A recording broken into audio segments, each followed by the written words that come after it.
Phone? All right, we might be ready to move on this thing. If you want the work, you'll get a knock on your door any minute. Way to ruin the moment, Lester. Jesus. Hello everyone, welcome to, something I usually do on here. I guess. Okay, I need to be up front. When was the last time I did a live stream? And because I know a few days ago on Thursday I did a live stream covering, the PS5. Oh, right. The last time I ever did a YouTube stream was literally a month ago whenever I was getting the Unmaker and Doom Eternal. But I am happy to say that I am going to be getting back into stuff starting tonight. And what a better way to start than with our 4-year anniversary. Yeah. On this day 4 years ago in 2016, I started my grand adventure here on YouTube. Now, did I start live streaming on YouTube to become popular? No. I did it because it was fun. And honestly, I'm pretty sure other people would do that too. So, with that, how about we do some stuff? Starting by getting into one of the vehicles I won from the Lucky Wheel in April, the Pariah.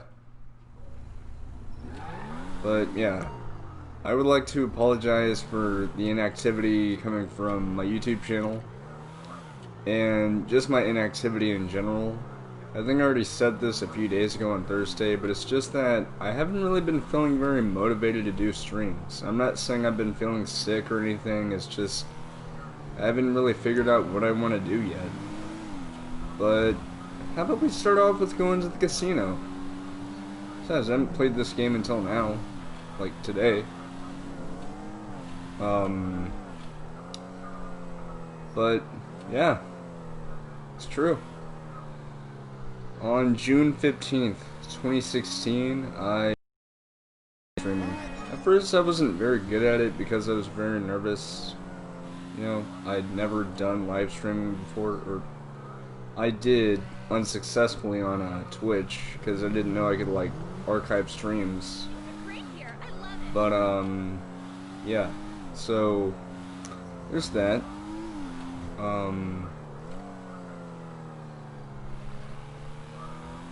There's also the fact that I don't know where the hell my Torero is. That's the prize vehicle for this week. Unless I put it somewhere. I might have. I don't remember. But yeah. So we're gonna go to the casino, and for the first time on my streams, you're actually gonna see me spin the wheel. I usually do that behind the scenes because of a not really a glitch, and it's not really an exploit because it's not breaking the rules or anything. Really, it's a trick that you could do regarding console. If you spin the lucky wheel and you want to win the vehicle and you haven't won it yet, what you can do is just quickly exit out of the application. Just exit out of the application before it lands on what it's going to land on, and you'll basically get unlimited tries. The timing, you'll need to be pretty quick on it, but yeah. Also, yes, my character clearly looks a bit like a cyberpunk character. So I don't know where my Torero is.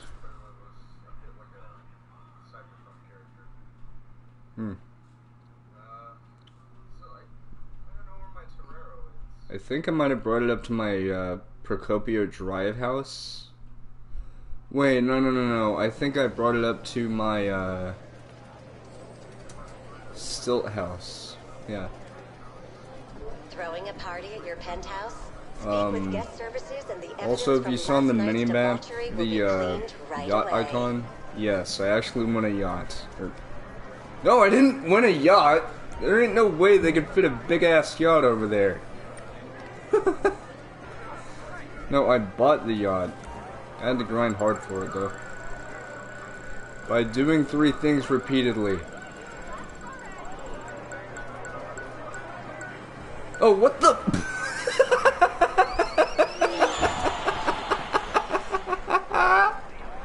I wasn't even trying to land on that. Extreme Cherry. I swear, I wasn't even trying to land on that. It just happened. Meanwhile, when I am actually trying to win the vehicle, it takes me like... It took me like 2 hours just to win the frickin' Torero. Which I need to call out. I swear to God! You're playing Call of Duty Mobile. Oh, okay. I guess I could go to my apartment and see?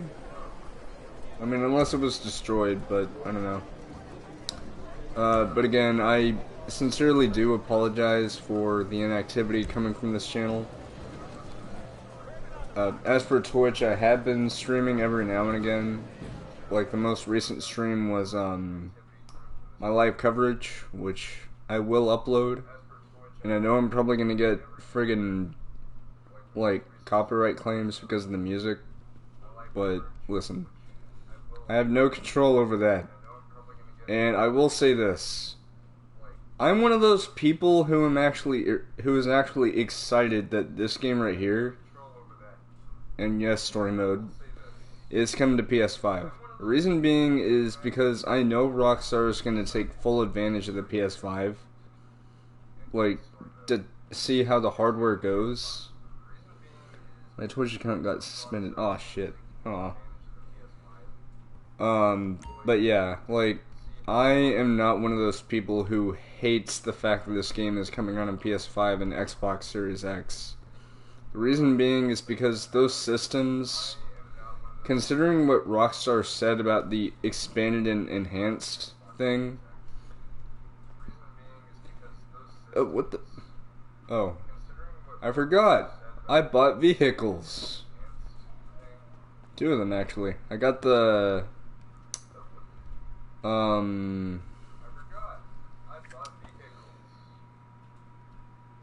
Deviant? Yeah, the Deviant, and I also got the, Viserys recently. I think it was yesterday, actually. And the reason why I got those is partially because of this getup. I'm going to go for a cyberpunk look. For a while, though, I had my character look like one of the default avatars you would choose in PlayStation Home. Which reminds me... I need to correct myself. I need to correct myself real quick. The reason why they didn't show, like, a whole bunch of multiplayer stuff at that conference, they were showing off, like, narrative-driven games, like the new Ratchet & Clank, the new, Horizon, which looks absolutely amazing. Spider-Man Miles Morales, which I'm definitely gonna get. I mean, assuming I finish the pre-order. Assuming I know what price it'll be.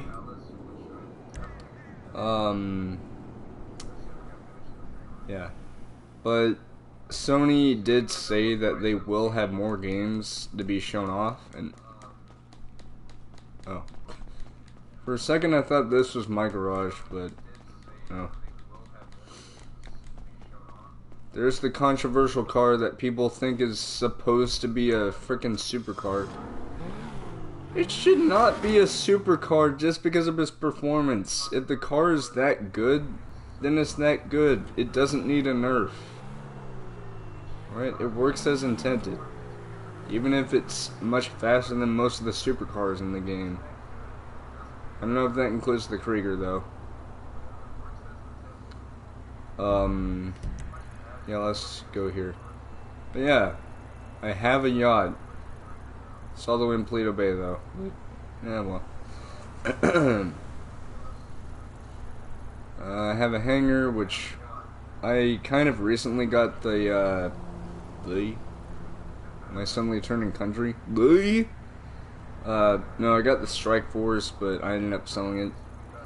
Because, did I really need to go through all the trouble of grinding at least 3 times? Or no, not 3, 3 days? Like, let me explain how I grind. First thing I do is an AFK survival, which by the end of it gives me $60,938. That is by getting through all 20 rounds. I don't have to do anything. The enemies kill themselves.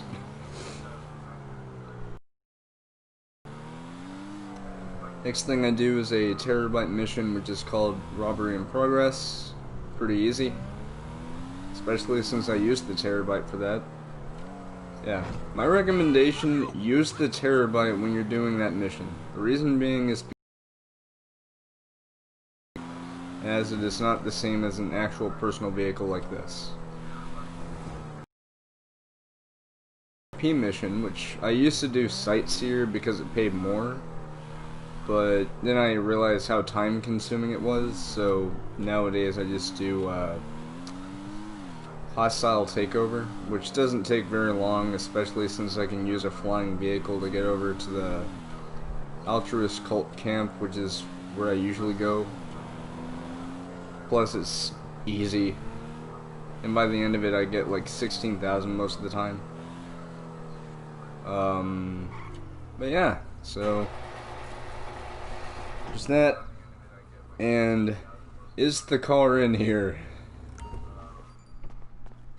No. There's my Izzy over there.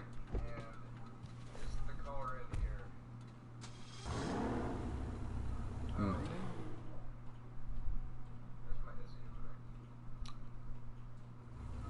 Huh. Wait, hold on.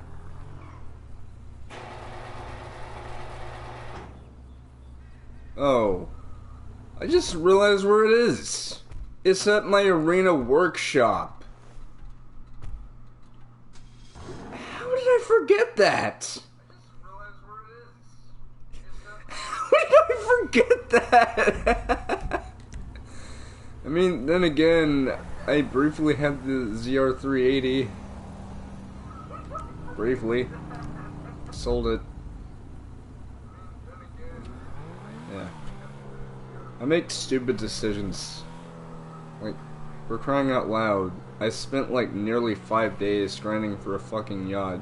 I don't regret it though. Even though the yachts are pretty much useless, but they're still pretty cool. Seriously. I got the most expensive one. I didn't get any extras on it though, but who fucking cares? Who cares? It's a frickin' boat. Can't buy it. I almost said you can't buy it, you can't drive it. But it's cool. It's like a floating apartment. Away from all the carnage. At least until you have the yacht defenses down and everybody just goes ham on you because look at me, I have an oppressor mark. Ah!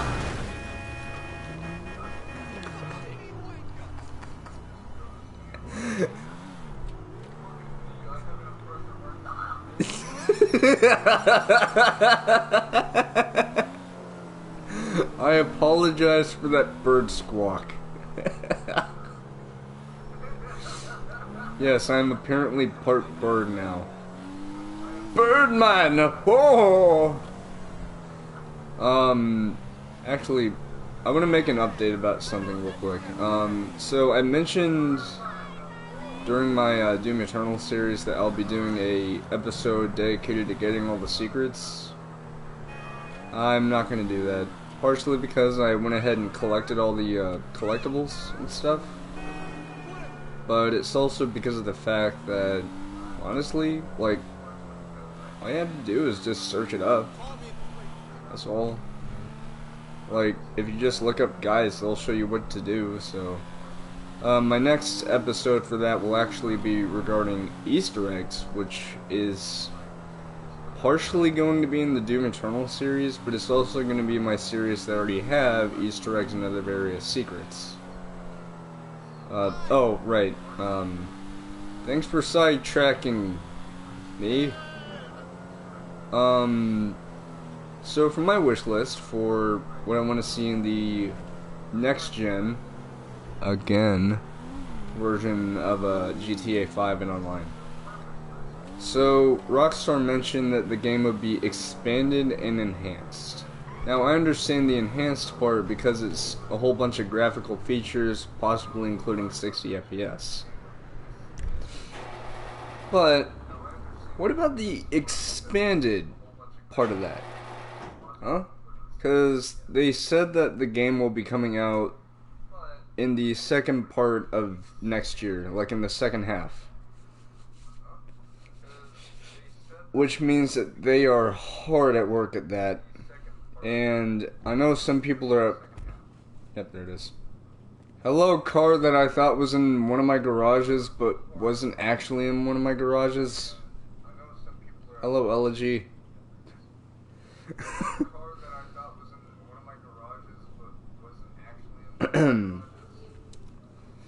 Anyway, what I want, and I know, apparently a Rockstar insider or a CEO or somebody said, yeah, we're not doing it. I want an actual map expansion. Like, they said it was going to be expanded and enhanced. The thing is, they can't really do that on, like, current gen hardware. Which will, at the time PS5 and Xbox Series X come out, will be last gen. Hard to believe I'm saying that, but yeah. But what I want is an actual map expansion. And I have a pretty interesting concept. Now, I don't have any, like, pictures or anything I could show of said concept, but just bear with me. They could call the big update, like, the expansion part of that statement. It could be a massive update to the game called The Great Expansion, or no, The Great Expanse. Yeah, well, log off. I have a Torero, you don't, bitch. But yeah, The Great Expanse. What they could do for that is they could have it to where they could add in new locations. Like, say for example, like, as many people know, GTA takes place in a fictionalized version of our own world, where locations are named differently, vehicles look different and are named differently. It's a parody of real life, basically.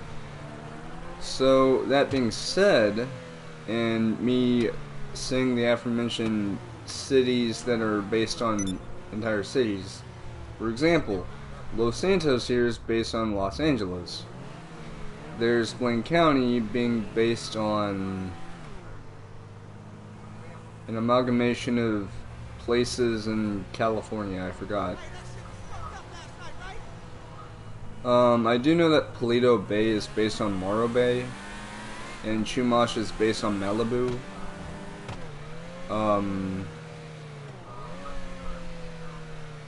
Actually, going further, did you guys know that the old casino that we had in GTA 5 and online before the casino that we have currently exists came out? That's based on a real-life casino called the Hollywood Nights Casino. I think that's what it was called? I don't remember. But, yeah. It is a casino and sports bar and all that stuff. But that's what the Be Lucky Casino is based on. Now, as for the Diamond Casino and Resort, that is entirely Rockstar's own doing. That's what I get for, looking while driving. Anyway, but yeah, so I already mentioned Los Santos being based on Los Angeles and all that stuff.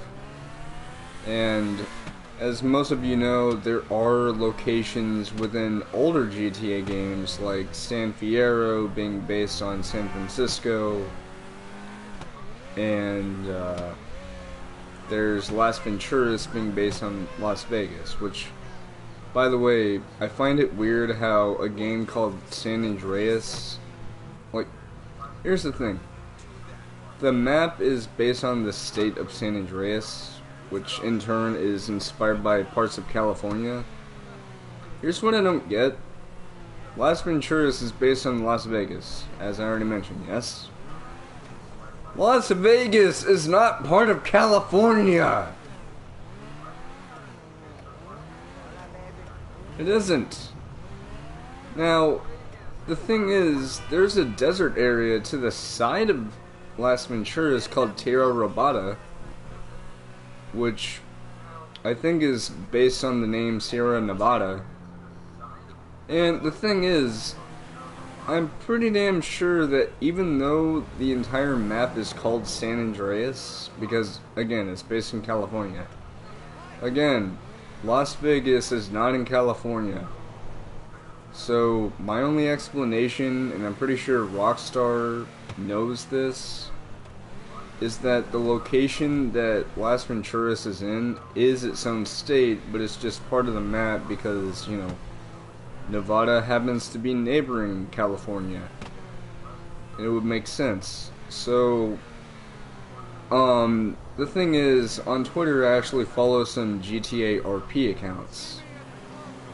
Yes, really.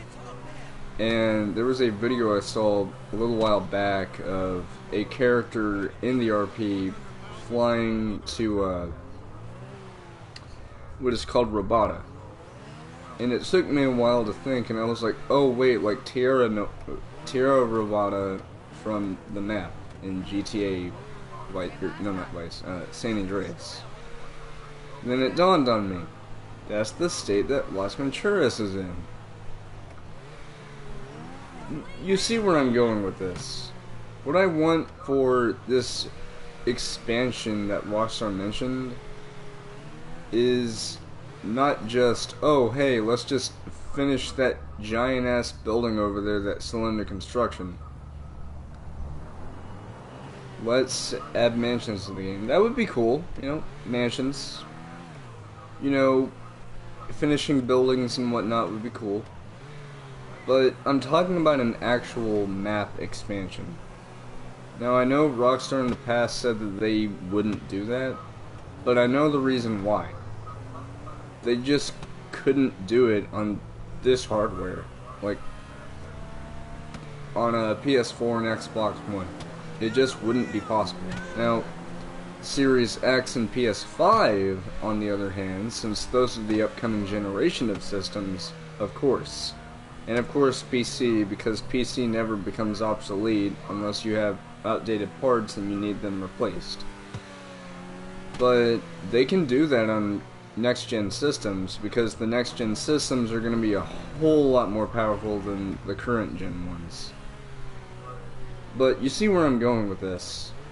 My concept of a map expansion would be to have HD universe versions of San Fierro, Las Venturas,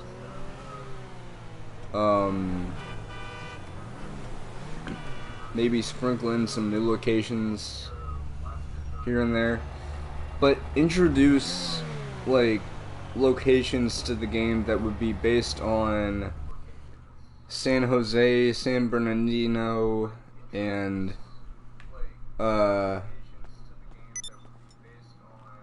San Diego, which happens to be where one of the Rockstar Games places is.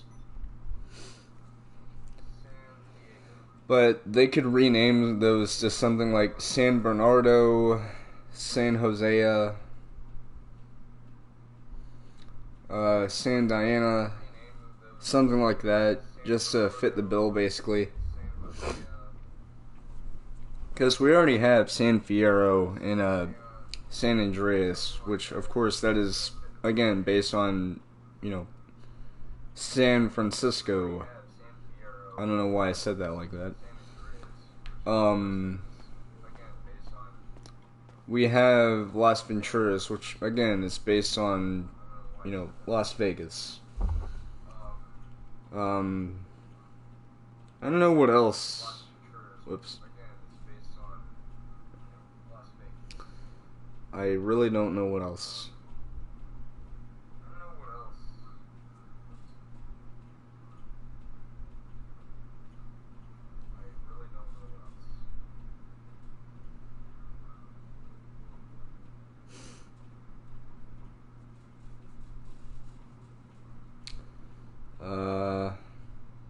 Hello, Reaper.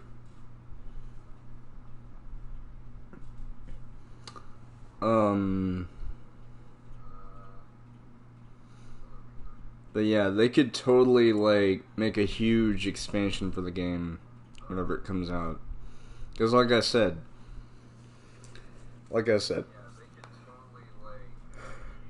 Rockstar mentioned that, the new version of GTA 5, when it comes out, will be expanded and enhanced. I don't know exactly what that means, but I guess we'll have to see. But, actually going back to, PS5, what I was saying, that showcase that we saw isn't the only thing that we're going to be seeing. For people worried that, oh no, that's all they're going to show us until the system launches? No, they're going to be showing off more games. PlayStation CEO Jim Ryan said that the stuff that was shown off, like, that ain't all. There's still going to be more stuff that's going to be shown off as time progresses. And, of course, they still haven't revealed the price or the release date, but I have a few ideas on both of those. So, the thing is, they keep mentioning the holiday season. Now, I'm going to search up on my phone right now just to prove to you guys that it's not going to be October or September or something like that.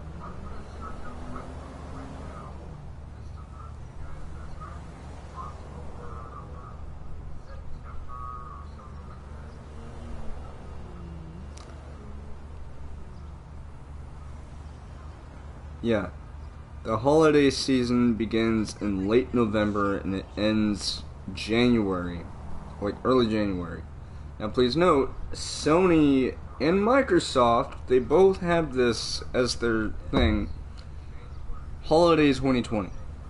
Now, considering the fact that I already just said, you know, late November, that only leaves them with two options in November.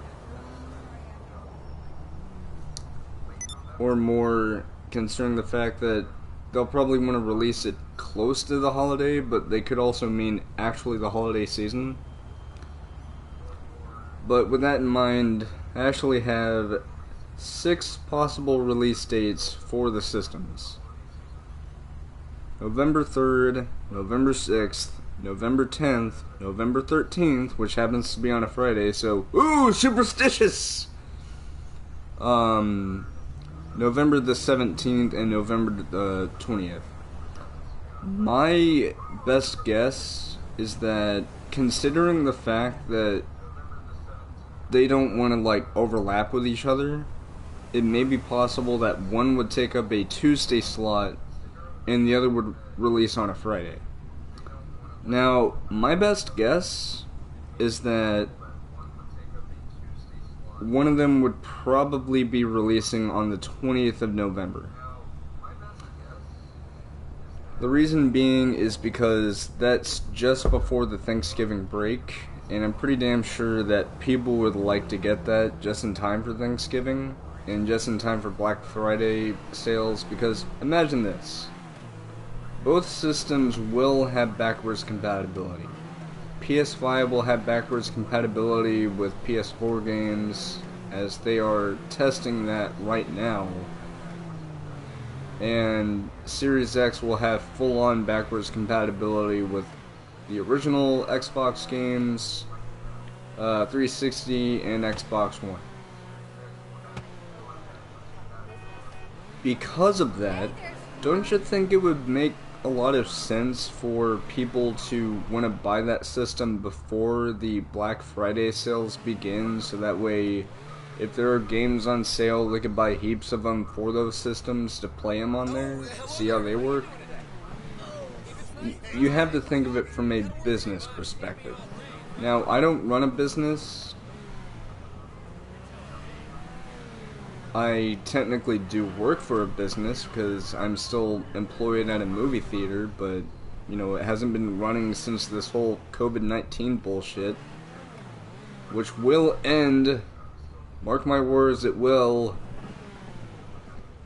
because, you know, Moderna, you know, virus vaccine being worked on. Sorry about me stuttering there, it's just, my brain's just like,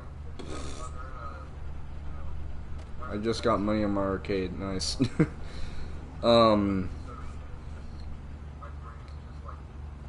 Anyway,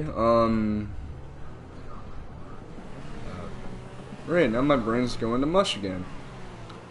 Oh, right, now, as for the price,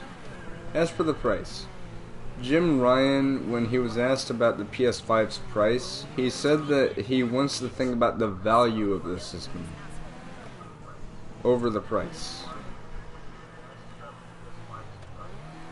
Now, you're probably thinking, oh god, that means it's probably gonna cost as much as those things cost. You know, the placeholders. No. No, it will not. And here is why. The reason why the PS5 won't cost $700 or $800 or $600 or something like that, it's because of the fact that Sony has done something like that before with the PS3.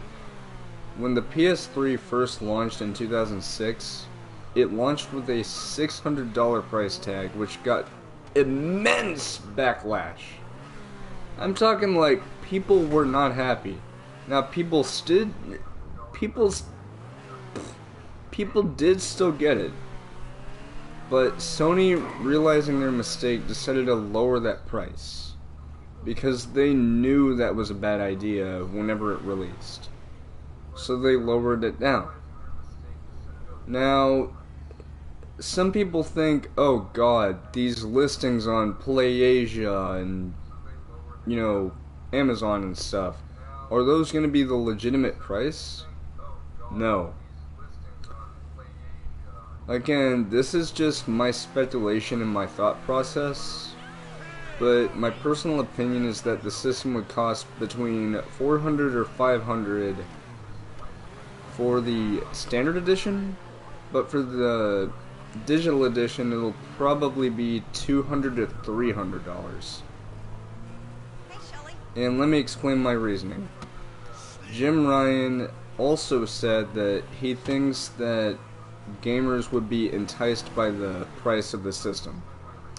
With that in mind, people wouldn't be so enticed by a $600 price tag, because that would be exactly what you would think. A repeat of 2006, which was literally almost 14 years ago at that point. Not at this point in time, but the system did launch in November of that year. But I didn't get the one I used to have until, I think it was 2011. Yeah, 2011. Because I know in 2012, which was literally like the year after that, I ended up getting a... No, not getting.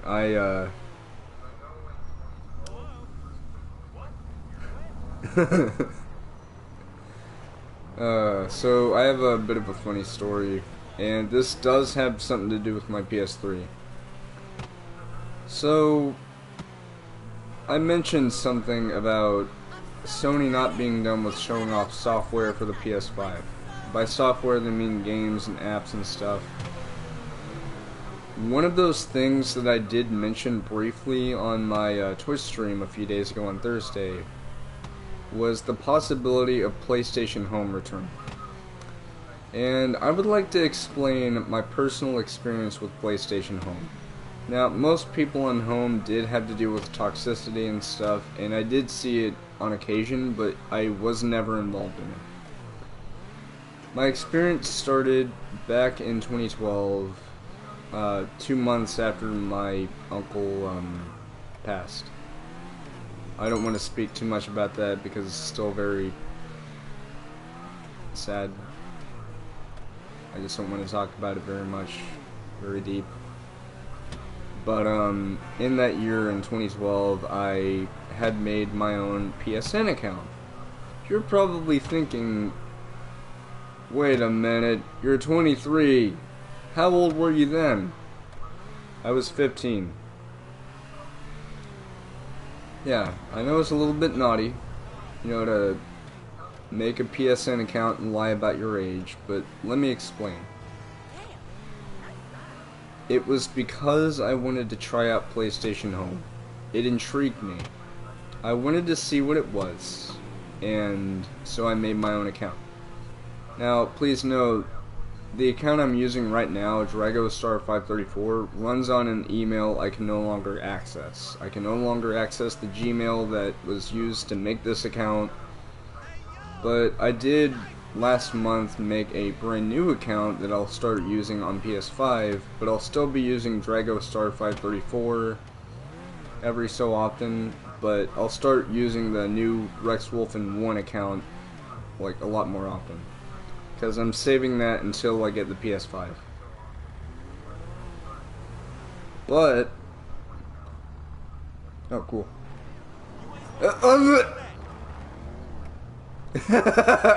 Whoops. Anyway. But,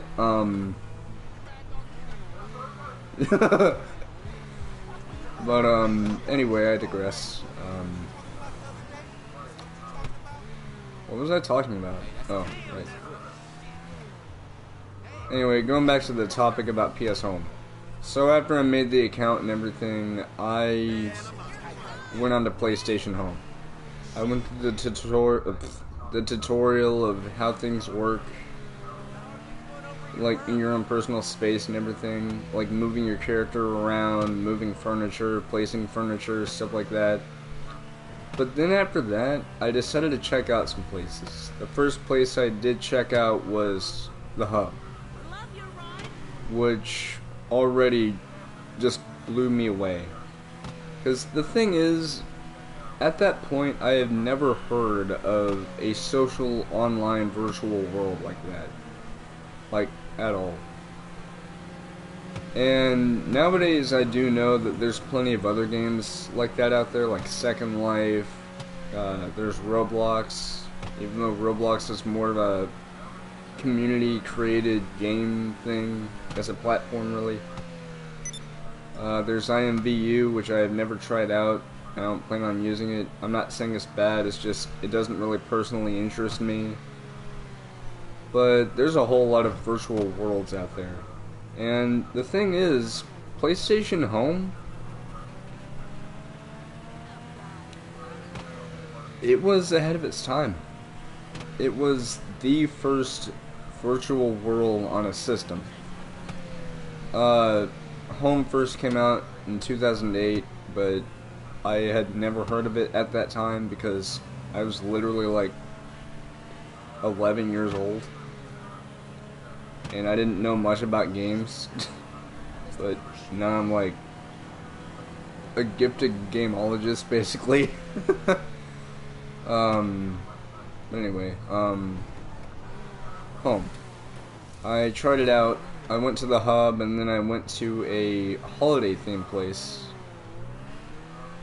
and I was hooked. I liked meeting up with people, talking to people. Now, granted, I was a noob, like, all throughout my, playtime with Home.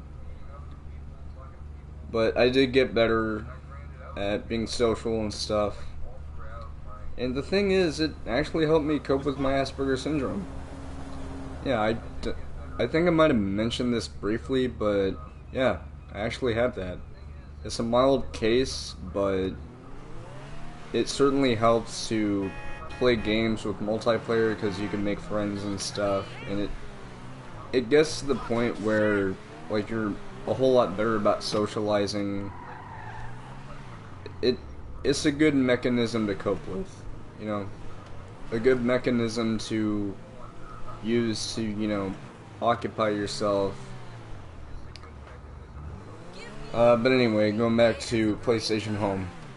But eventually, in late 2014, it was announced that in 2015, at the very end of March, that PlayStation Home would be closing down.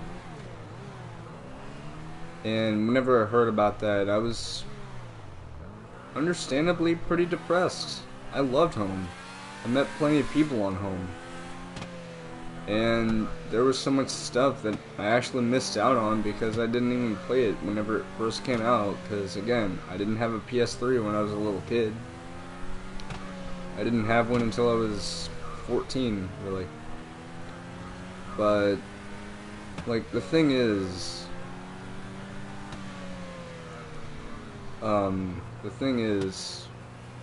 there is some evidence that PlayStation Home will be coming back. The first bit of evidence is actually the fact that it was in a beta.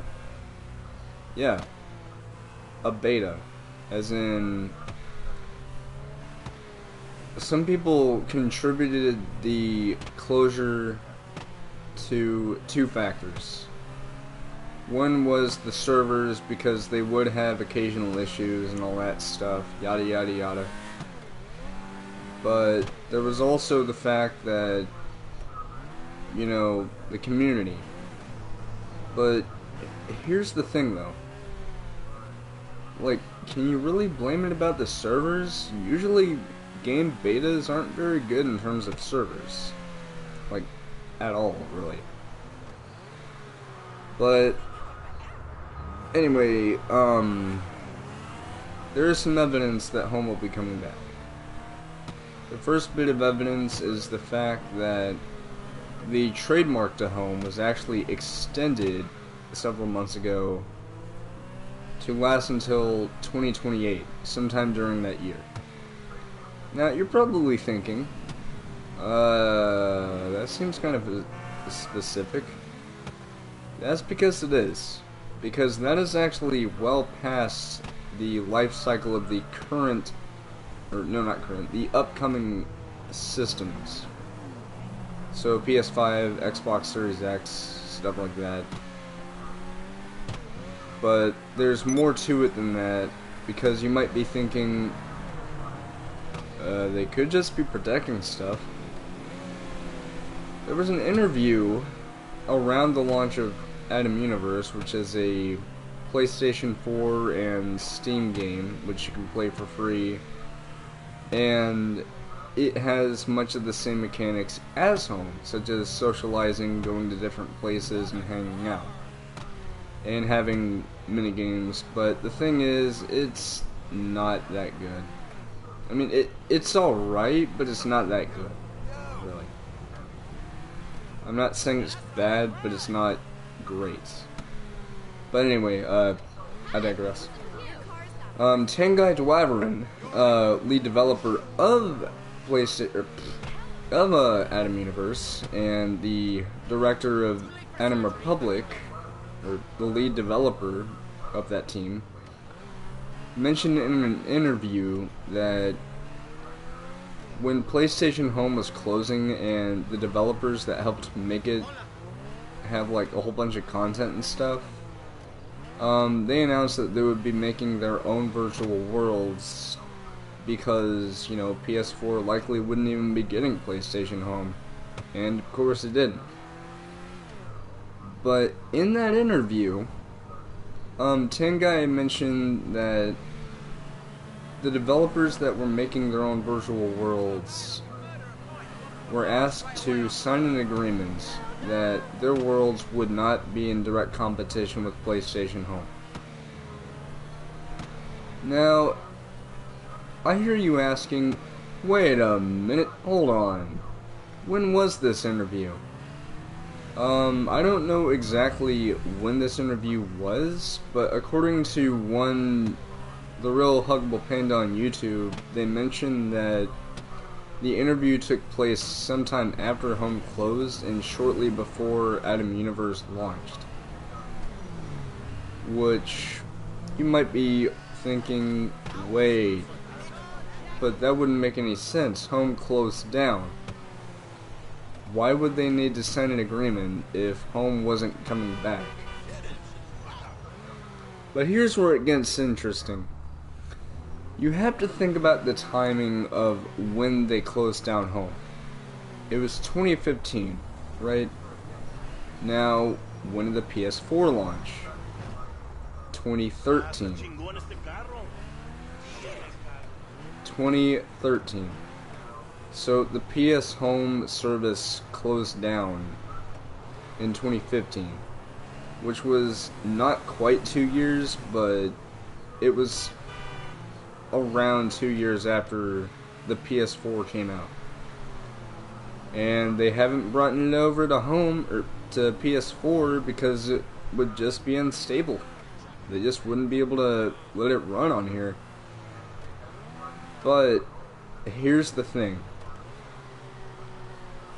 There's more to it than that. So, The Real Huggable Panda, going back to them, they mentioned that they've talked to insiders from PlayStation. And they said that those friends, or those people have friends in high places. People within the company that know information and are willing to discuss it. And those people have talked to said sources that The Real Huggable Panda has talked to. As it turns out, Sony could very well be getting ready to release PlayStation Home. And as if you think that's not enough, there's also the fact that, again, PlayStation Home closed in 2015. That is 5 years ago. To this day. Not to this day, but a little over 5 years ago, because it closed down March 31st, 2015 at precisely midnight. Because the last update was on April 1st of that year. That's not an April Fool's joke. That's Sony closing down Home because the PS3 was obsolete. It wasn't because of security. It wasn't because of the community. It was because of the, stuff on the PS3. The PS3 wasn't getting very much support at that time because everybody was flocking over to the new generation of systems. So, where does this bring Home possibly coming back to PS5? We have the possibility that, well, maybe it is. If you really think about it, they mentioned that they were closing it down. They didn't mention anything about it being closed permanently. They just said that it was closing down. And again, we're talking about a beta. An open beta, rather. Or more specifically, a perpetual beta. See, when Home launched, it was considered a beta, aka a product or a game or some kind of program that is currently running in a testing phase. And it never left that. It lasted up until its closure. So, here's the whole reason why Home closed and why I think it will be coming back along with a lot of other people. It's because of the fact that Sony quite simply wanted to work on it some more through the remainder of the PS5's life cycle. If you really think about it, that would make a whole lot of sense. They wouldn't bring it over to the PS4 because that would be a bad business decision because that would just confuse people. Like, hey, why are they closing it down and then bringing it back on PS4? The more sensible thing that they would do is close it down on that system, the PS3, and then bring it back on the PS5 long after it's been closed, when they've likely been working on it like behind closed doors. Now the thing is, it will have new developers, but there will be some returning people. So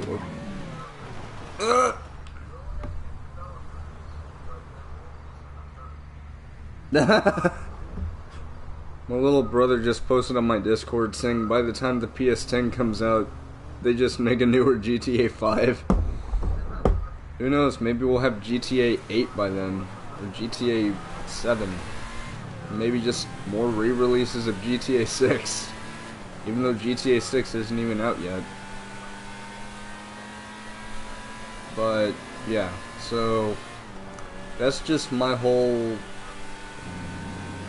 not opinion, just more my stance on that entire thing.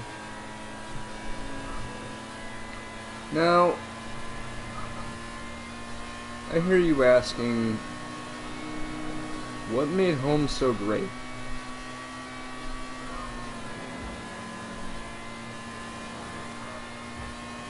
Well, just take it from me. If it wasn't for PlayStation Home, I likely wouldn't even be here by now. I'm not saying I would have, you know, kicked the bucket, but what I mean is that I wouldn't even be streaming, because I wouldn't be that interested in talking to people or playing games all that much. PlayStation Home made it to where I was a whole lot more sociable, and I was, you know, happy to try new things.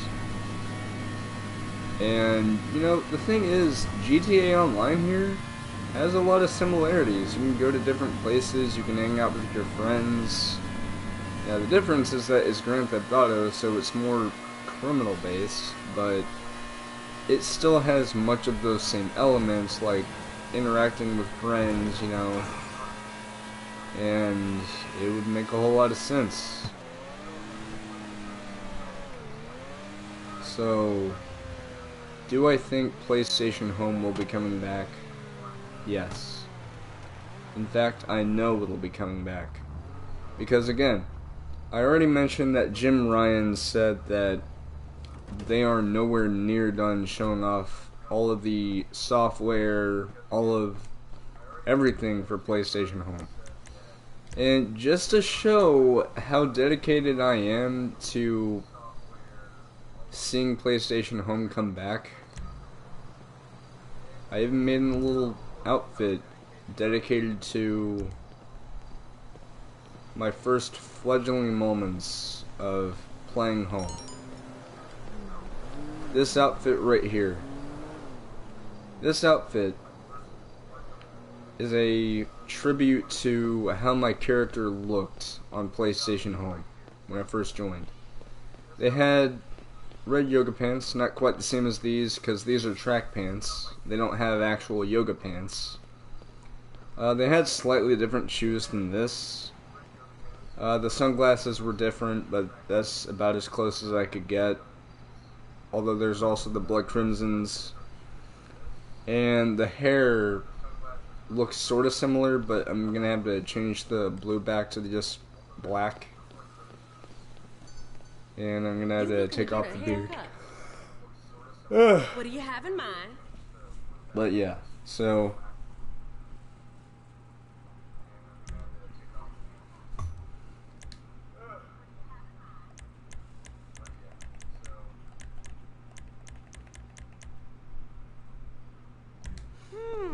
yeah. There it So is, I think.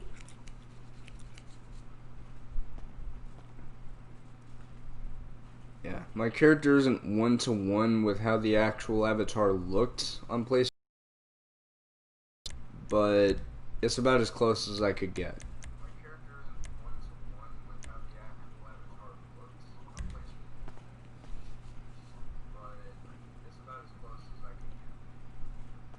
and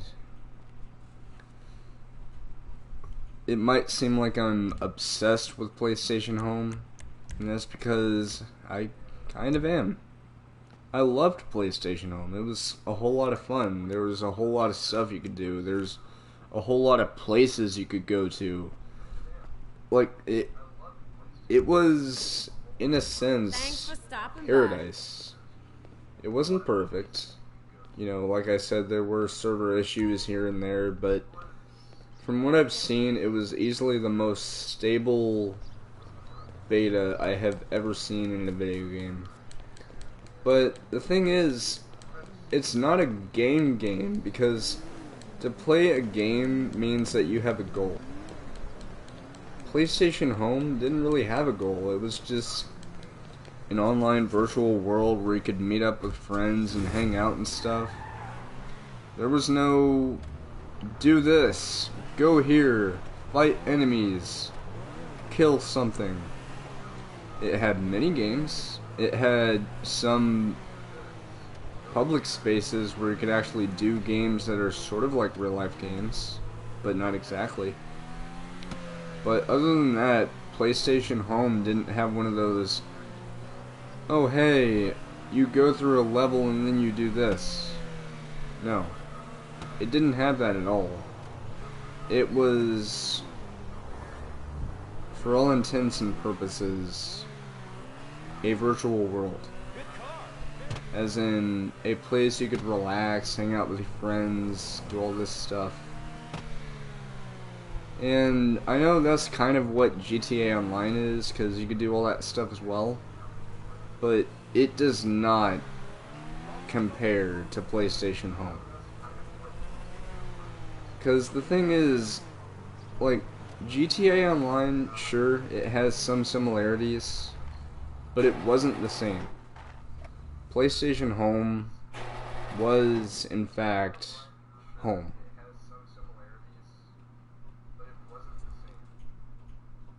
And, yeah.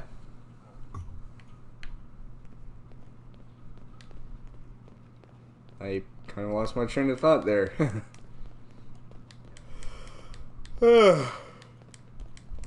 I'm also tired.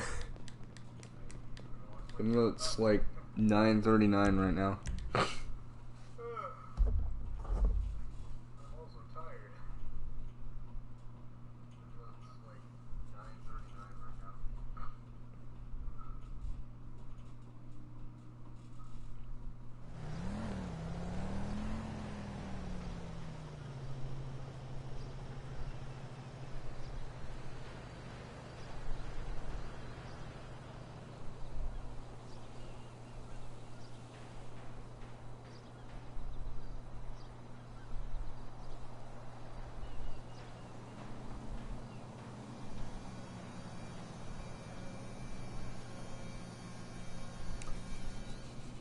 Alright.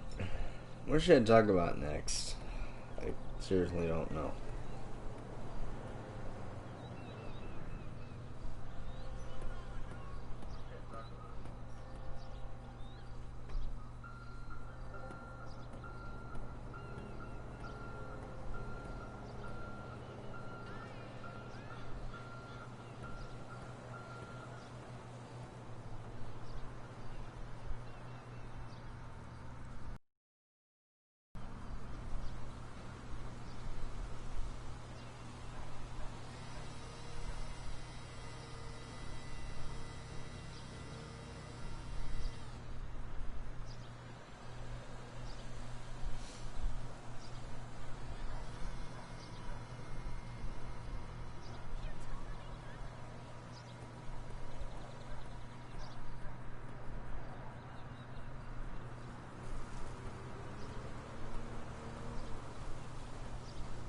You know, it's funny that I'm talking about GTA and I'm on YouTube, because,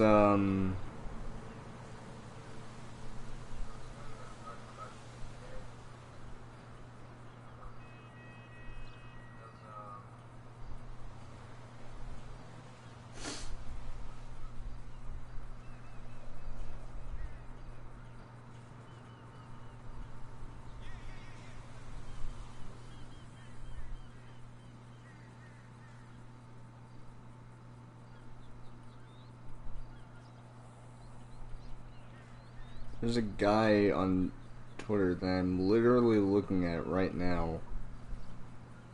And, so the thing is, there's a YouTuber I watch sometimes called The Professional. Also, why is time going so fast? Seriously, did you see the shadow? It was like, woo! Ugh. But basically, they said 22 minutes ago, this is what happens when I try to appeal a ridiculous claim on YouTube. They have taken back the strike, but I still have a warning. All I did was play the first mission in Call of Duty World at War. Do these reviewers not know how to do their jobs? And the picture is actually a screenshot of said thing, saying, "Dear the Professional, thank you for submitting your video appeal to YouTube. After further review, we've determined that your video is in violation of our community guidelines. Your channel has received a strike as a result." And then they go on to say, for more information about this and this, please see the thing. Here's the thing. What did he even do? Seriously, what did the Professional even do, though?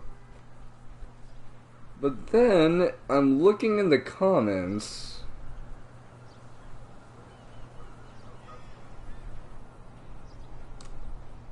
There's a guy named Marshall saying, okay, it's like basically a repost of another video. And he says, YouTube accuses me of violating community guidelines, deletes my video. It was him like reposting Patrick's video, not like as his own, but just like sharing it.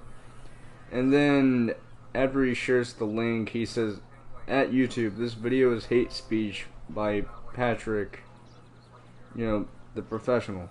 Bad talking you guys and the platform. Please take this down. How is he bad talking? Do people not understand the horrible flaws of this review system that YouTube has? Like, I can understand if someone makes a title like murdering 50 people, gone wrong, cops called, must watch. That would instantly send red flags. Also, I find it funny how my character is a criminal and they're dancing. Anyway, I find it funny how I'm playing as a criminal in the game and the car is called I almost said a fugitive. But the moment that someone posts a video of Call of Duty World at War, it gets like a strike because it was in violation of something. YouTube, that is a video game. Sure, it's a retelling of actual events, but it is still an act of fiction. Alright? The game is an act of fiction. It's not real, even if it has graphic content. So, something tells me that it was like struck by accident. But that guy in the comments said, please take down this guy's video because he's talking bad about you, even though you did something wrong. Do people not understand how freaking stupid that is to tell YouTube, hey, please take down this guy's video because he's talking bad about something that you did that is bad? Like, that's like telling YouTube to take down a video of how to repair a car part. It wouldn't make sense. What can the best mechanic in LS do? It really wouldn't. Or, you know, like, that's like telling YouTube to remove a video of, like, how to properly pack up for a vacation. Why would they do that? Why would they do that? Also, what the fuck are you doing? What the fuck, dude? That's what you get for trying to run into walls, idiot. That person just... He looked like he was trying to drive into the wall, so... I did him the favor. I became the wall. But, yeah. So... All I gotta say is, YouTube, please repeal that. Please. Or not repeal, appeal it, or something. Because seriously, the fact that the professional made a video of Call of Duty, and somehow that got, like, taken down. I don't know why. It doesn't make much sense. He didn't do anything wrong. Like, please know, this is coming from someone who has never gotten a copyright strike in their life. At all. I am, however, stupid enough to do this. Train! Not stupid. Fun. Oh, wait. What am I doing? Also, in real life, that would break your legs and probably kill you. But yeah, like, YouTube, please fix your freaking bot-powered, like, review system. Like, the stream I'm doing right now, this is okay. This is okay. But someone playing Call of Duty World at War, and I don't know if it's because of the graphic content, because that game does have gore. But again, it is a video game. VIDEOGAME. Video game. As in a form of entertainment that can be played on one screen through the use of an electronic device such as a game console or a computer. Yeah. That is what a video game is. It is not a form of perform torture or kill somebody. And, you know, this goes out to the parents out there who think that video games are the cause of violence. Shut the fuck up and do some research. Because I'm tired of hearing parents say, my little Timmy's gonna grow up to be a murderer for playing Grand Theft Auto. No, he won't. For crying out loud. Playing Grand Theft Auto does not make you a murderer, just like Call of Duty does not make you a soldier. Fortnite does not make you an expert builder, nor does Minecraft. I mean, actually they kind of can, but not in real life. Need for Speed does not make you a street racer. Forza does not make you a professional racer. Mario does not make you a plumber who jumps on giant chestnut and or mushrooms heads. Doom does not make you an ultimate killing machine. I can go on with this. All I'm trying to say is stop trying to blame video games for things that shouldn't be blamed on. Like, this also goes for when someone's playing a video game and they somehow get a copyright claim or copyright strike or whatever. Like, listen, just let our friend, the professional, off of that stupid claim or copyright strike or whatever it was. Because for crying out loud, he did nothing wrong.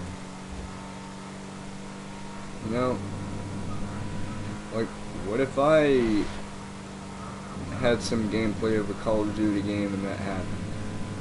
I would understandably be upset. Because, first of all, whoops.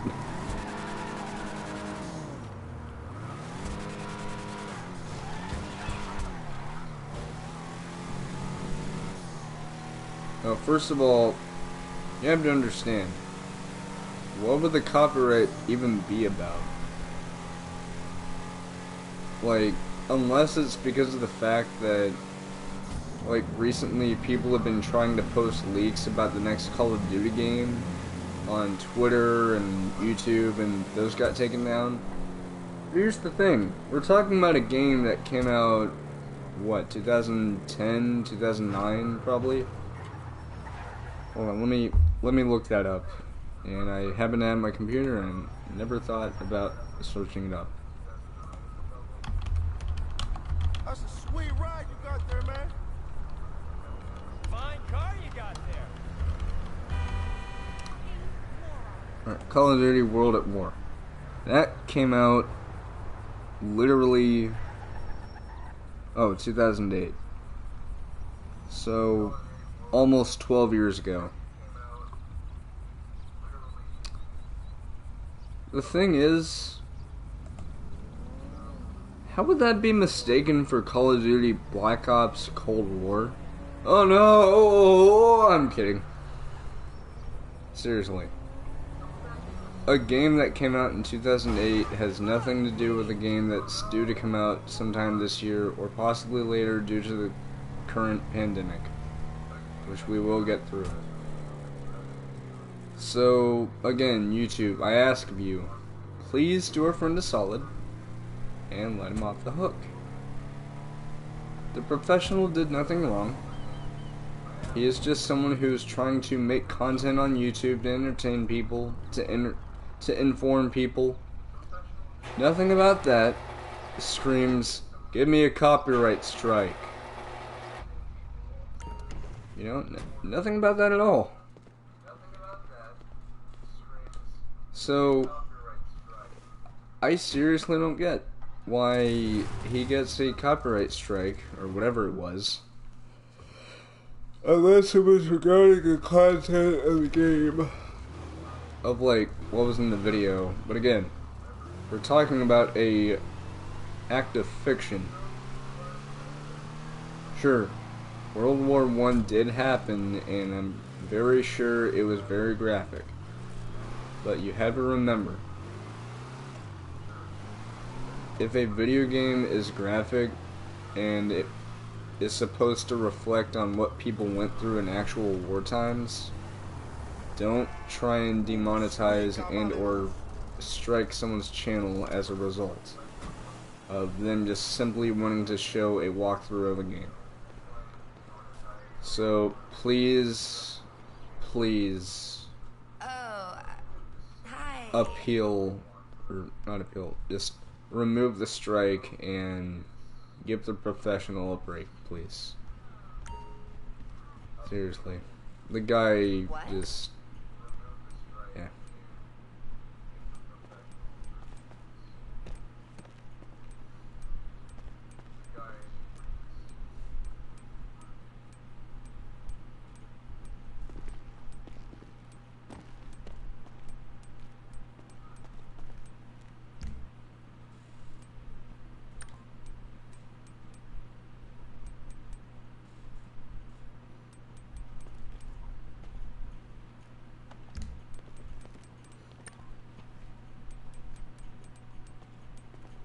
Oh, I'm sorry. I thought...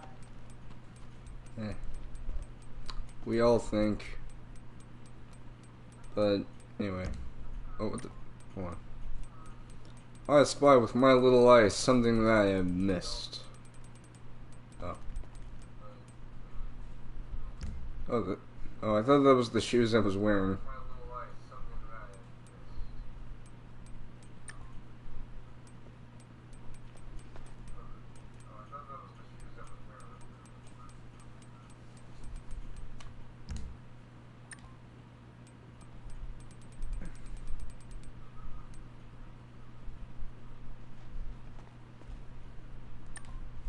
I think that might be the shoes I was trying to look for. I don't remember. Over here if you need me. My game is starting to lag. Asta. Yeah, I think it was.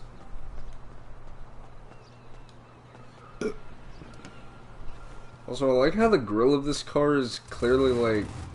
Oh, wait. It's supposed to be a BMW M1 thing. I don't know.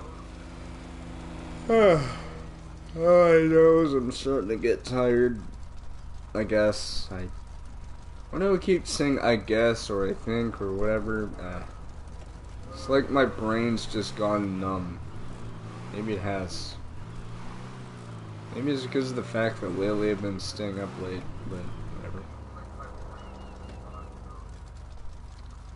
Yeah, I got this car because, you know, I already mentioned that I wanted to make my character like a cyberpunk looking character.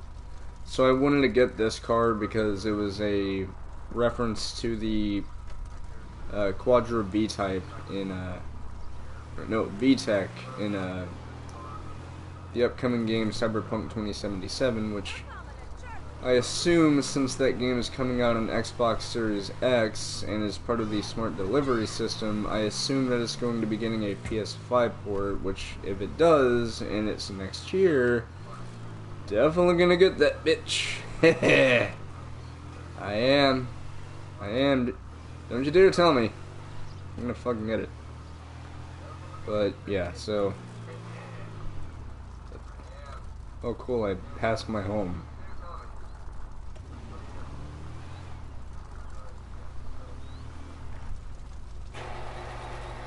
Anyway.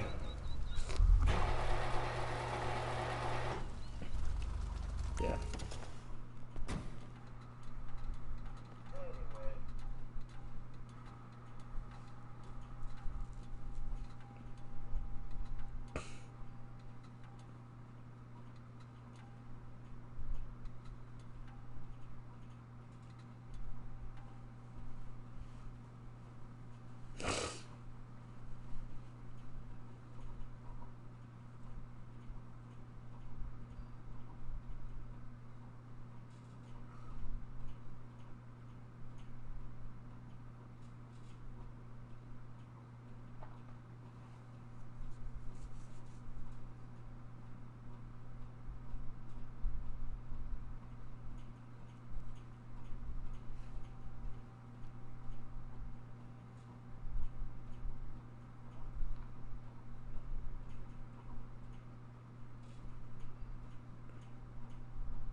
Oh my god.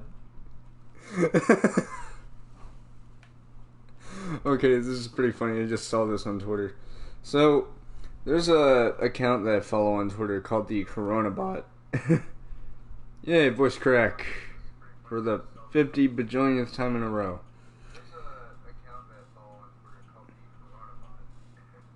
The Coronabot, they posted this, like, literally 15 minutes ago. Confirmed. Chuck Norris tests positive for coronavirus. Now please note, this is a bot. This is just a parody thing. Even though the coronavirus isn't really a joke. But, what's really funny is there's a YouTuber in the comment, no, not YouTuber, a Twitter user in the comments called iMan. And he said, "At Yeefy, you fucking predicted it." And they shared their post, which says, "Coronavirus claims a black belt. Chuck Norris, aged at 77. Carlos Ray Chuck Norris, famous actor and fighter, died yesterday afternoon at his home in Northwood Hills, Texas, at the age of 77. Continues on. Chuck starred in dozens of movies and TV series which have and continue to entertain millions of people. He was also a master of martial arts, which was the cause of his initial fame in the movie industry. And then, just when you think it ends, however, after his minor inconvenience of death, Chuck Norris has made a full recovery and is reported to be doing quite well. It has also been reported that the coronavirus is in self-isolation for 14 days due to being exposed to Chuck Norris.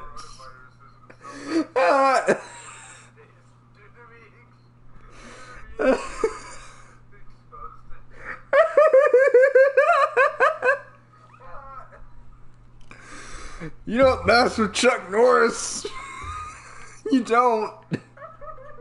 Chuck Norris is so powerful he defeats diseases. You don't mess with Chuck Norris.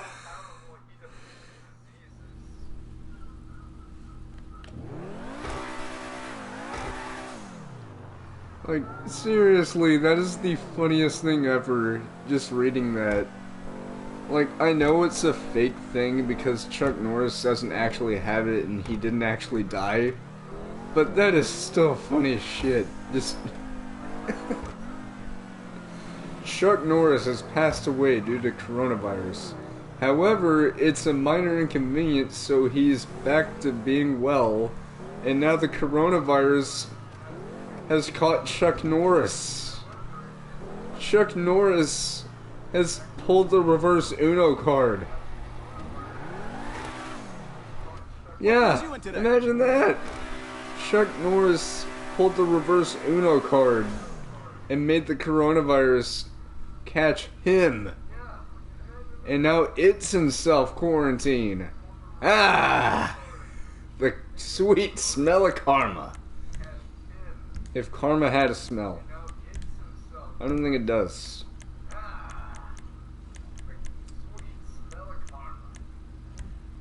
I already have turbo. Okay. Also, can I just mention how awesome this car sounds?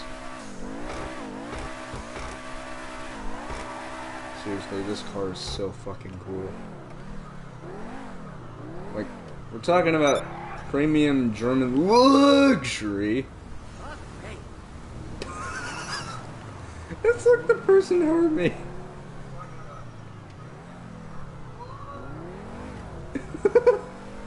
It sounded like some kind of drunk redneck, like, hold out there, Cletus. Out there, Hank. Hank, I'm Harley.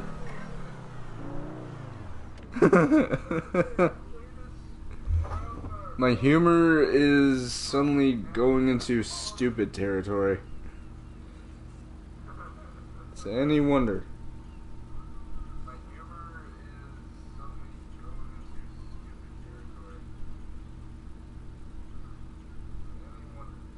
Oh.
Oh. Okay.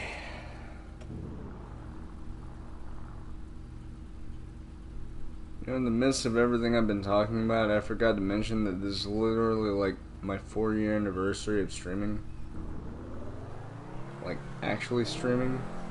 Because the first time I ever actually tried to stream on anything was on Twitch. And it was just me playing through the final level of Call of Duty Advanced Warfare. Underrated, by the way. I definitely recommend getting it if you ever get the chance. It's a very good game. But yeah, like, I did that, but I didn't see it like on my Twitch channel. So yeah, I was a noob. I was admittedly kind of an idiot about all that stuff, but yeah.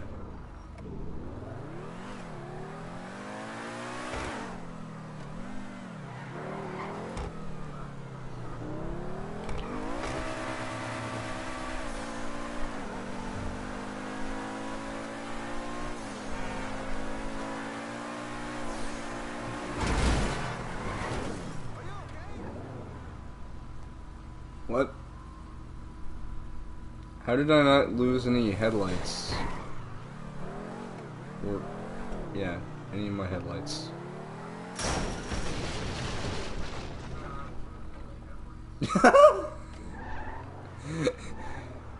And then the power of my car just destroys fence.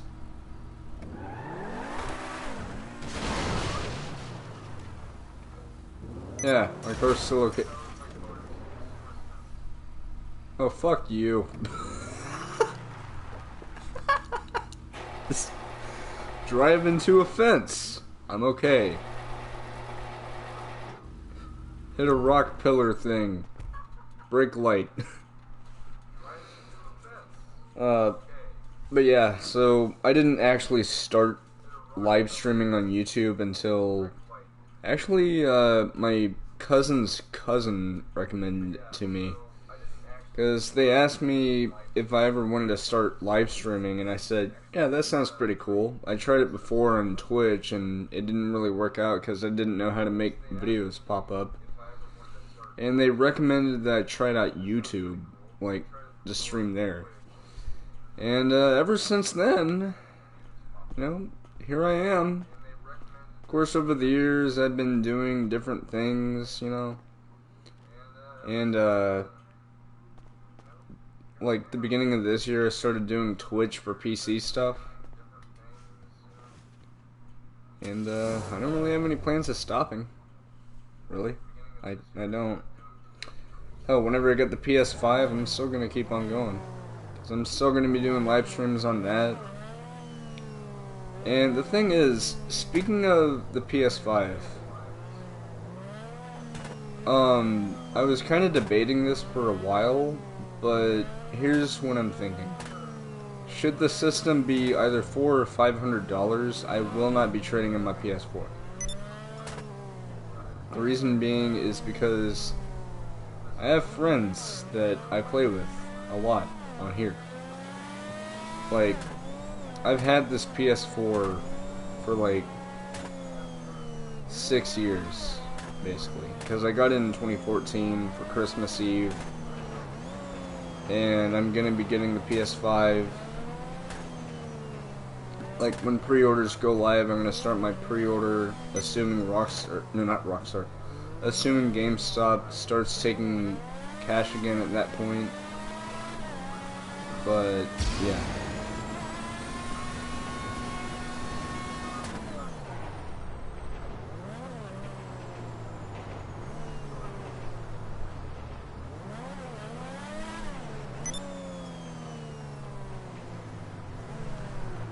Also, you cannot use weapons in Formula 1 cars.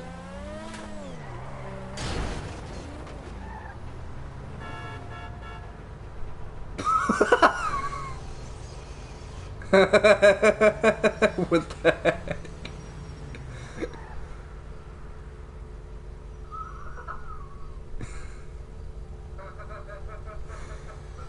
What the heck?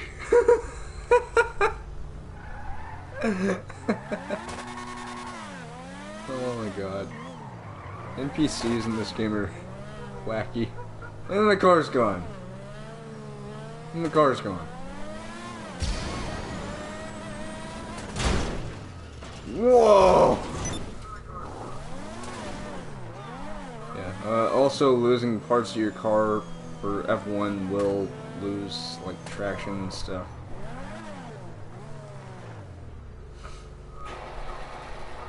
But, anyway, yeah, so I started streaming precisely on this date, June the no, not 16th, 15th. And, honestly, it's been fun. I'm not gonna stop. Keep on striving to make more content. I'll keep doing what I'm doing to make sure that people are happy. And I promise, I'm not sure about promise, but I will try and make content very often again, because I know for a while I just stopped because, like I said before, I just wasn't feeling very motivated.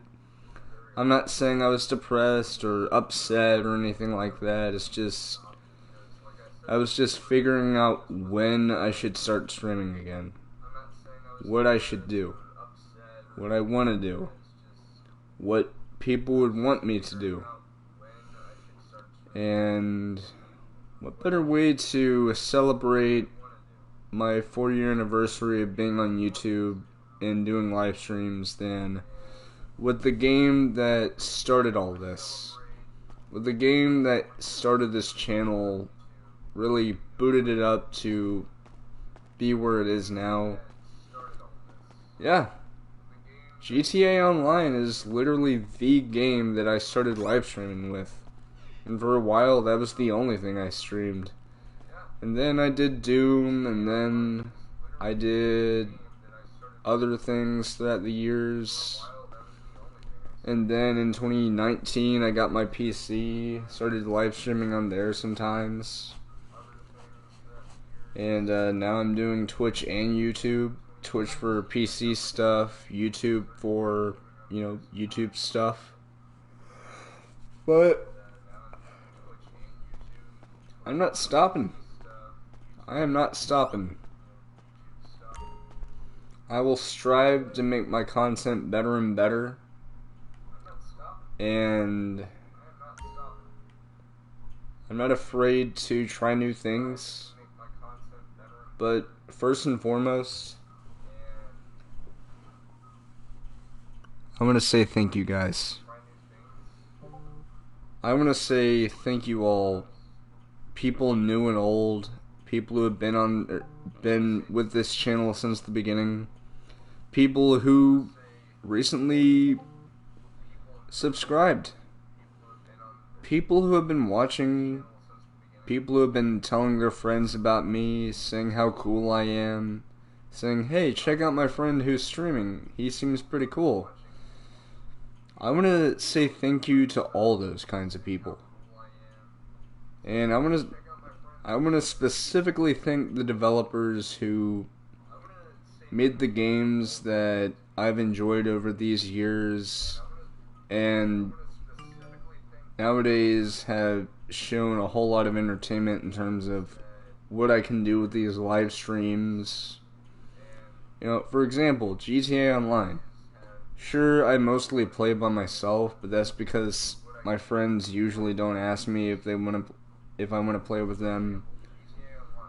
And I know that was a thing in the past, but even still, that doesn't mean I'm a lonely person or anything. It just means that I don't really get the opportunity to play with them very much, mainly because they're busy. They have their own lives.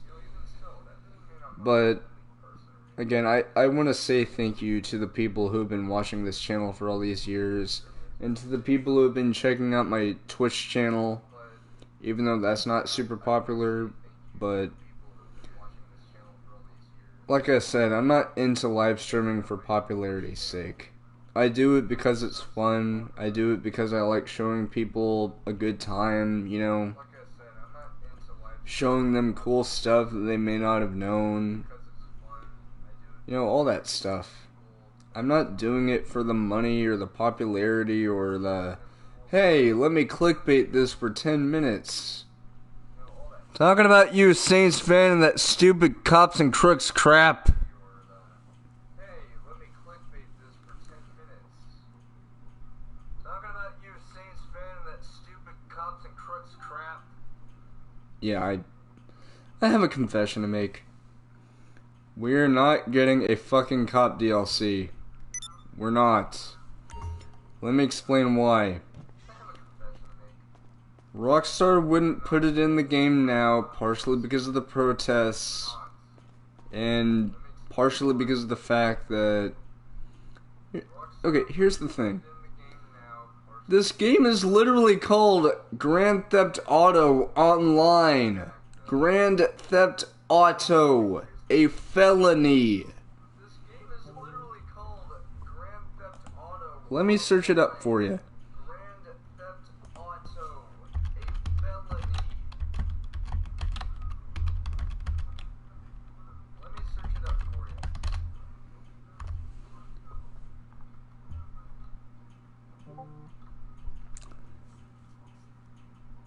Yeah. Grand Theft Auto is the intentional taking of another's car without the owner's consent and with the intent to permanently deprive the owner of the car. What can you do in this game? Grand Theft Auto, where you can steal a car from somebody else, keep it as your own, or possibly destroy it. And the offense can be filed as a misdemeanor or a felony depending on the severity. Does Cops and Crooks sound anything like a criminal game? Like, sure, there are cops in GTA, but they're trying to stop you. They're trying to kill you because you're breaking the law. You're literally playing as a bad guy, but you're a protagonist. Is that a bad thing? No. But I am freaking tired of hearing cops and crooks this, you're gonna get to play as a police officer that, yada yada yada. Let me tell you guys the reasons why this won't happen. First of all, what property would you buy that involves police? There wouldn't be new buildings that you have to purchase. Like, they don't have a website in the game where you can apply to be an officer. And even if they did, it'd probably cost like $5 million or something. Or no, it's probably going to be a cool 1,000 or something. I don't know. But you know, here's another thing.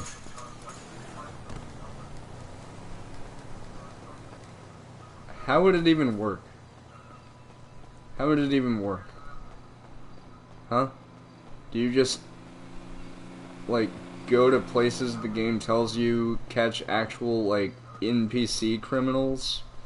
Or do you go around the map and kill players and that counts as them being arrested? I'll tell you what, that would not work.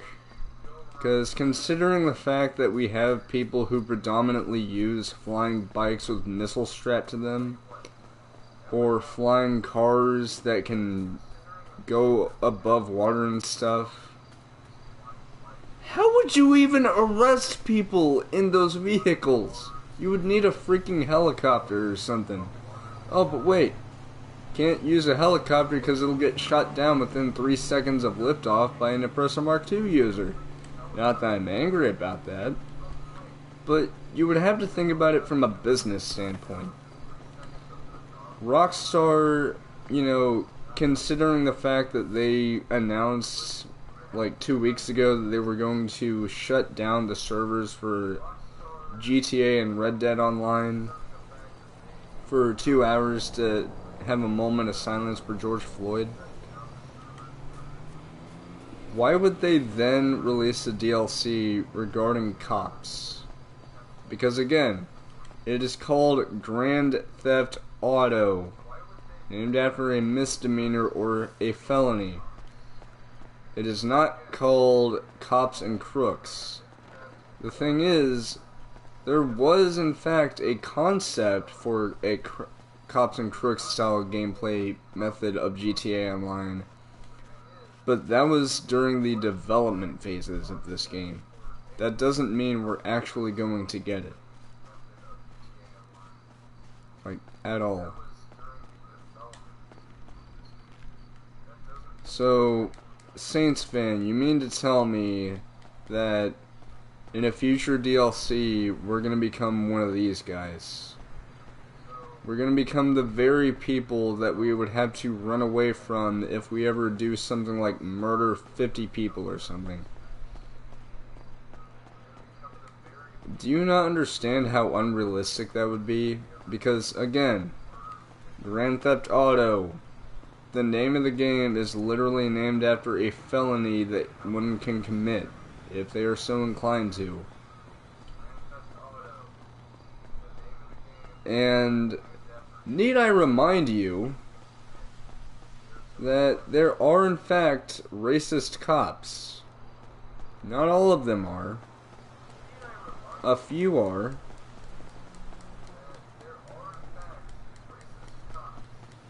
And there are racist people out there. Put two and two together. Or, no, not racist cops. I mean, there are racist cops.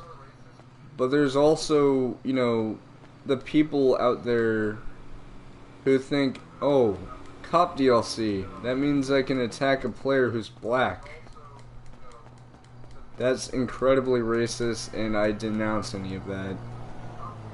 Anything that you do like that, I immediately hate those actions. I hate the person who does those actions. Even if they are deemed a good person by their peers, I would not deem that person a good person. To be a good person means that you are kind to others, you are, you know, happy to do the right thing, you don't really do anything bad at all, like, unless you're led to, like if someone drives you to that point. But, I'll tell you what, the second that they release a Cops DLC, here's what's going to happen. Players will get the idea to go attack players whose characters are black.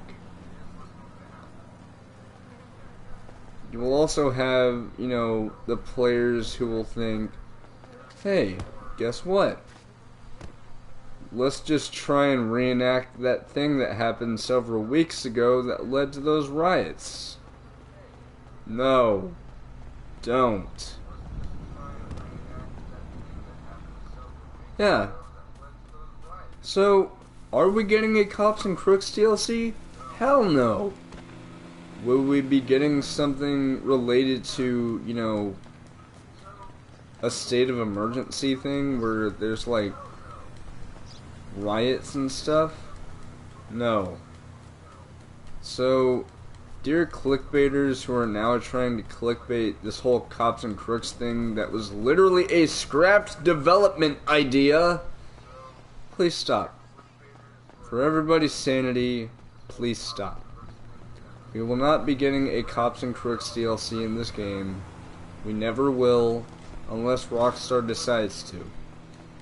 And just because a supposed insider says that the DLC has been delayed because of the riots and everything, that doesn't mean it's actually true, because most likely the person's probably just some hermit living in their mom's basement wearing nothing but crusty underwear that they've likely masturbated in for like 7 weeks. In other words, they're a nobody.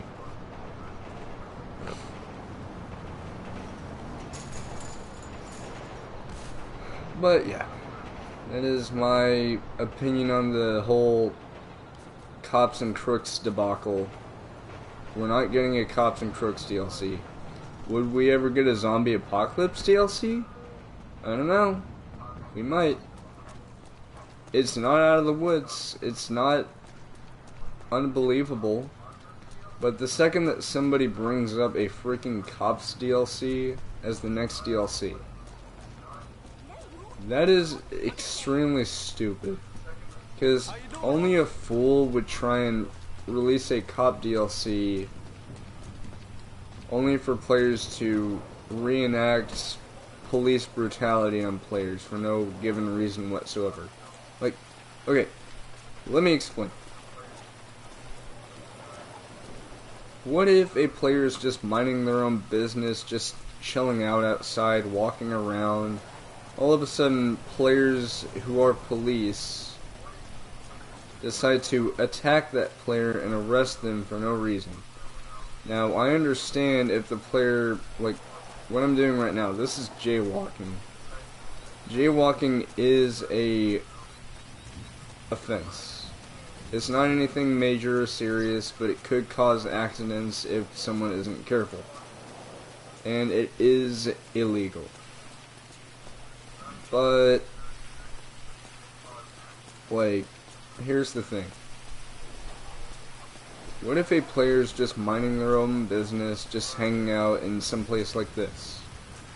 All of a sudden, some police officer players from the Paleto Bay police station over there come over here and try and arrest them for no reason. Do you see where this is going? We will not be getting a cop DLC. Repeat after me. We will not be getting a cop DLC. We will not be getting a cop DLC. Yeah. I've said it numerous times and I'll say it time and time again. We will not be getting a cop DLC.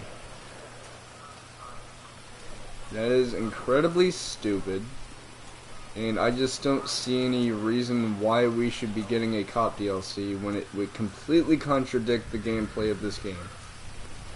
Now, here's the thing about Sainspan.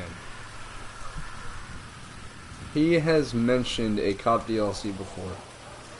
He said it about the December DLC that would later become the Diamond Casino Heist. He has been mentioning it recently, saying, oh, well, what if they brought that concept back? They brought stuff back. What the hell?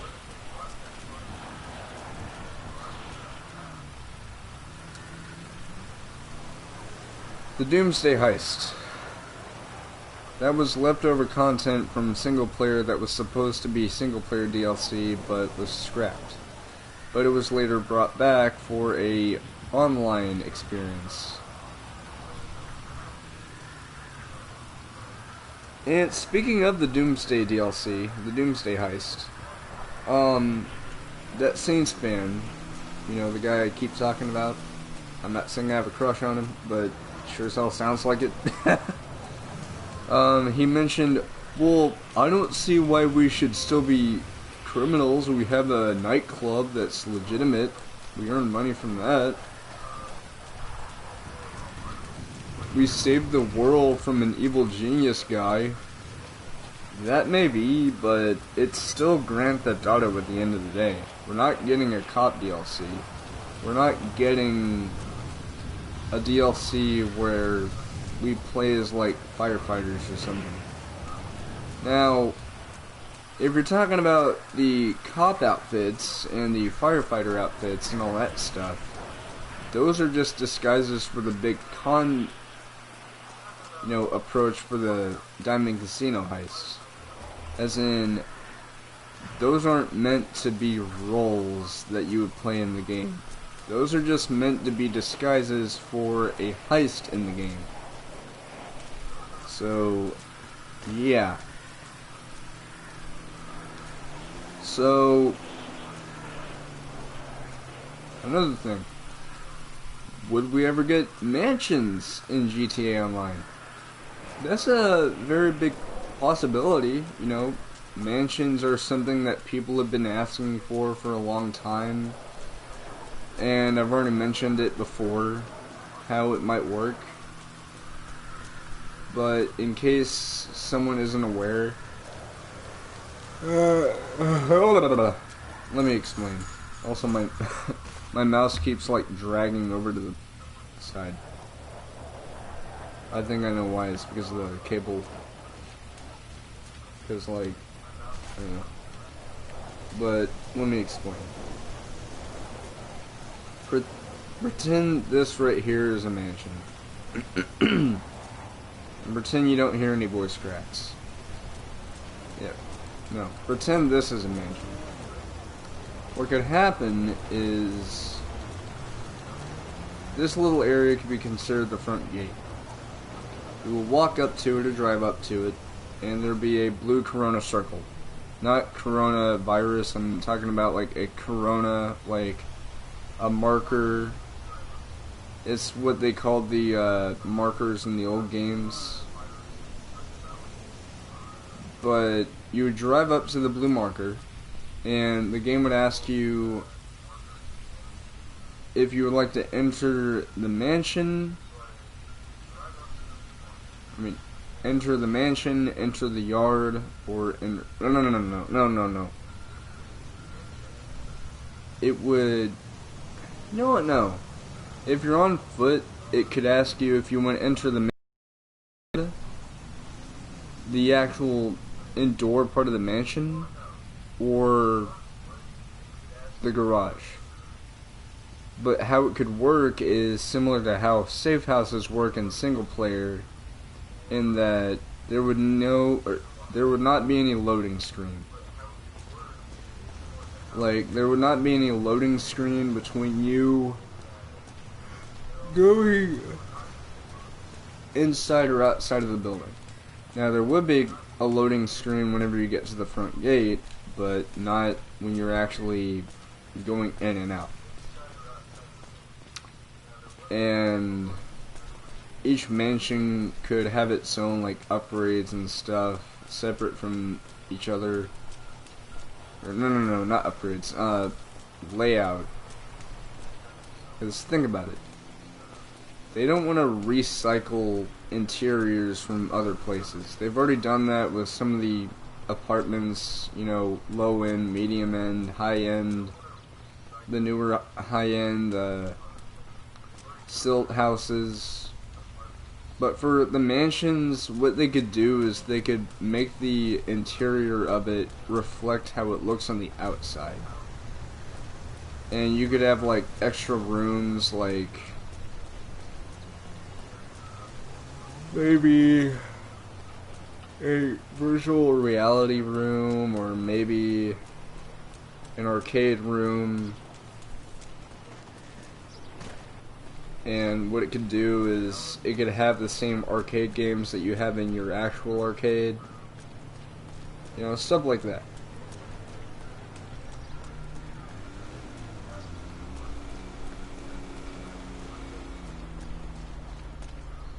I remember doing a live stream once talking about what I think the Doomsday, or no, not Doomsday, what I think the Diamond Casino Heist DLC would be. Like, where I think the arcades would be. Yeah, another friend request. Yay.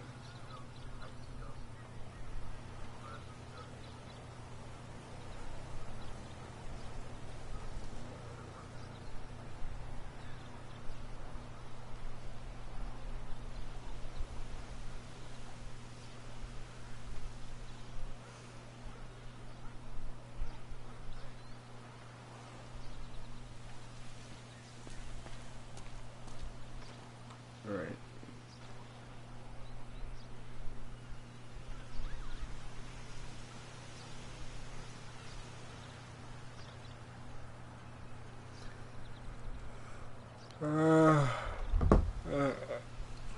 I don't know. Oh right, I was talking about the mansions. But then we have to think about where the mansions would be. Because they can't be where existing properties would be. And they certainly can't be something like, you know, like something like the house that's been on, like, under construction over. No, not there.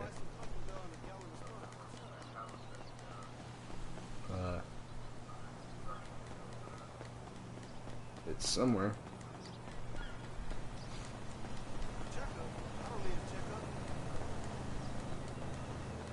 I think that's, yeah, that's it over there. it would have to be something like over here. Hello, yacht. That's my Serenity over there. Yeah, it would have to be like something over here, or something along the beach or something. Like, it could be a hillside mansion, it could be a beachside mansion, it could be... hell, it could be a mansion, like, in some location. Like, I know this couldn't be a mansion, because when you think of mansions, you don't think of, like, some small, dinky building like that. You're thinking of, like, a giant-ass, like, a giant, huge building. A huge house that you would want to have, like, ideally a whole bunch of activities. Like, go-karts, bumper cars, stuff like that. You're not thinking of, like, this. It sounded like I was talking about the guy. Alright there, buddy. I'm talking about your house. Like, you wouldn't want a house like this for a mansion. Like, sure, it looks a little nice, but certainly not a house that you would want. No, you want something like... oh, that's so cute, he's actually cooking. No, you would want, like, something like... something over here. Or something along those lines. Just a mansion along the beach, or a hillside one. Or just something in the mountains, something like that. That would be cool, you know? And you having, like, a whole bunch of upgrades that would not only make it look cool, but make it bigger and stuff, like getting upgrades like a mini golf course, a go-kart track, all that stuff, would add more to how much property you would be able to explore and do stuff on. So, do I think we could ever get mansions in the game? Yeah, but they would have to make it in a way that would work well with this generation of hardware, but when it comes to the next generation, they wouldn't have to worry about, like, long load times that could take, like, 30 seconds or something. And I should know, I have heard about people dealing with the harsh reality that is the loading times in this game. But, yeah. Do I think we could ever get a zombie apocalypse DLC? Yeah.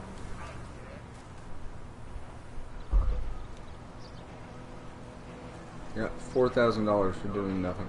Nice.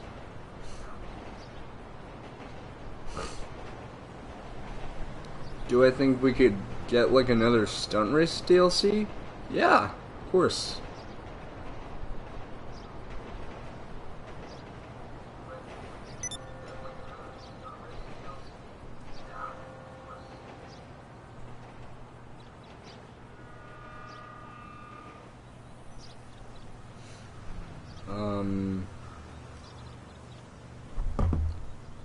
Maybe a gangster DLC, probably, but at the same time, like, I think that would be, like, another kind of, like, organization style thing you would have in the game. And we already have VIPs, CEOs, and, you know, MC. Although VIP is just, like, a lesser form of the CEO thing. But I don't know if a gang thing would work, because they already have gangs in this game. There's the Vagos, there's the Aztecas, there's the families, the Ballas, the Triads.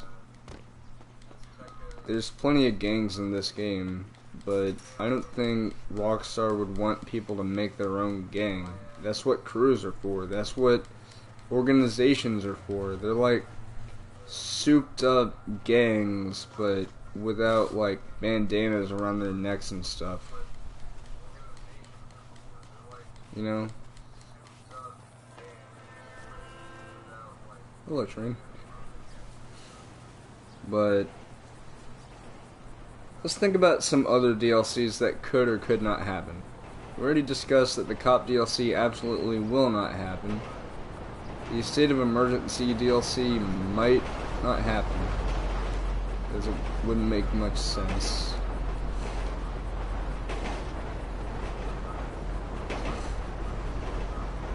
Let's see what else. Again, a racing DLC would be cool.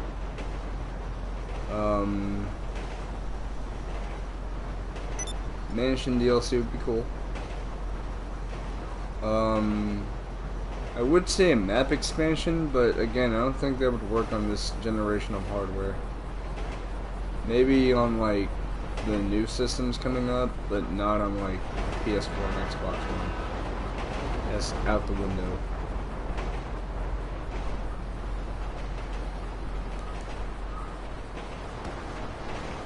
In real life, that would kill you.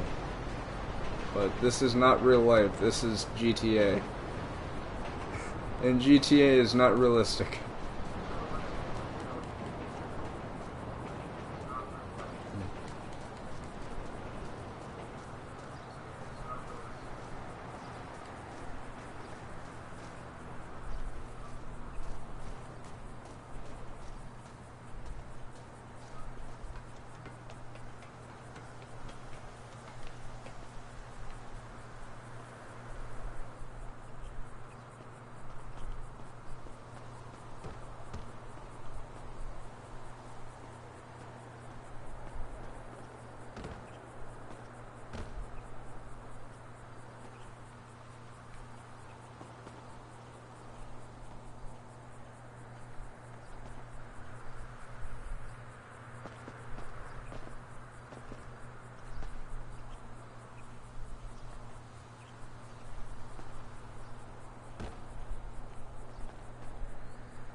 It'd be kind of funny if they added like a redneck DLC just because. And I know, going back to the professional, he said he wouldn't want a Arena War Part 2. I think it'd be kind of cool. Like, the reason why the Arena War DLC got so much flack is because it was basically unnecessary. You know, because like, I don't think anybody was really asking for it, but I think that's the charm of that. Like, Rockstar wanted to surprise people, and plenty of people actually like the Arena War DLC, even though, like, all it was is just buy shark cards. But at the same time, like, it was still fun. There were plenty of fun game modes, there were plenty of cool vehicles, arena or not.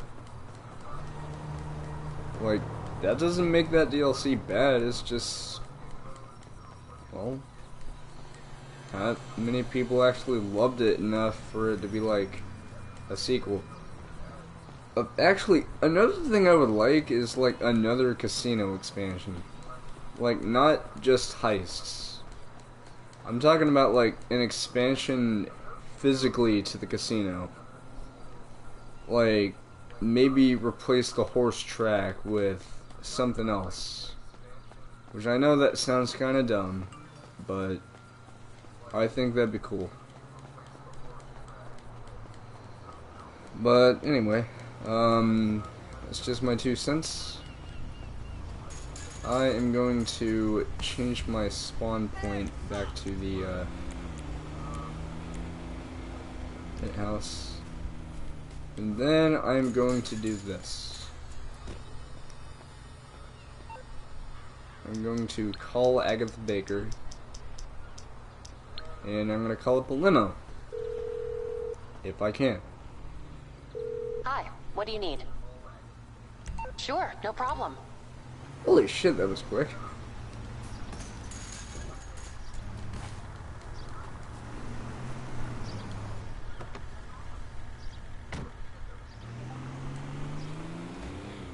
Alright. Now, the thing about the casino is that people knew we were eventually going to get a casino update. It took 6 years, you know, but honestly, I think it was well worth the wait. Because we got one hell of an update. And then Rockstar delivered again with the casino heists. Which is awesome. Because we didn't get just one heist. We got 3 different kinds of heists. We got the aggressive approach for those who want to take it hard and tough and want to fight it out like heavy weapon style, basically. You know, just grab out an assault rifle and boom, boom, boom, boom, boom. Few dead guys there, few dead dudes there. Go to the vault, grab your loot, run out with however much you can carry. Then we have the silent and sneaky, you know, going the more ninja route. Be a ninja, or a clumsy idiot, depending on what you prefer. And then there's the big con approach, which is by far the easiest one, because if you prepare it right, you could go in with the group sex outfits. Yes, I just said group sex is the company, not the actual act. Remember, this is a Grand Theft Auto. They did that on purpose. But then you could leave with the noose. You know, noose team outfits. But what I want to see is like a third casino DLC. It doesn't have to be back to back with these 2 DLCs we've had, but just at some point. Making it to where, you know, hey, don't you want to see a big expansion to the Diamond Casino and Resort where we have like a whole bunch of new stuff? Actually, I think I know what they could do for the horse track. They could have something above it, like suspended above it, but it could still be there. And it could be converted into a racing track for like stock cars and stuff. But like, that extension above the actual track could be like an indoor water park or something along those lines. You know, something like that, you know, where it's not just there to be there.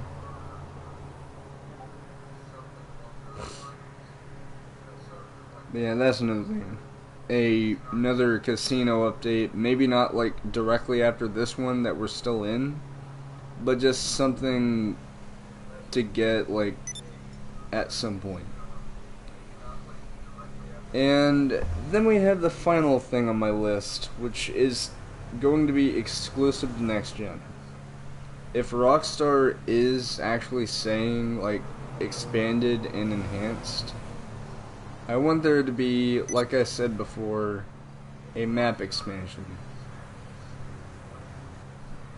Like, I don't mean just like, oh, it's just a remake of the San Andreas map. No. I want it to be a full-fledged, like, map expansion. Like, it could have the same locations that we had in San Andreas, but brought up to HD and a whole lot better. Like, San Fierro could look more like San Francisco. It could be a bigger city, because, to be quite honest, San Fierro wasn't that big. Los Santos was, like, the biggest place in the game, aside from, like, Tierra Robata and all that stuff. But, you know, what I mean is, like, they could make those locations that they have made before in the 3D universe. They could make it to where, like, in the HD universe, whenever you actually go to them, they're, like, massive. I'm talking about, like, the base map levels of massive, you know. Los Santos itself is a massive location in the game. Something along those lines, instead of just like how big they were in the old games. because that'd be awesome.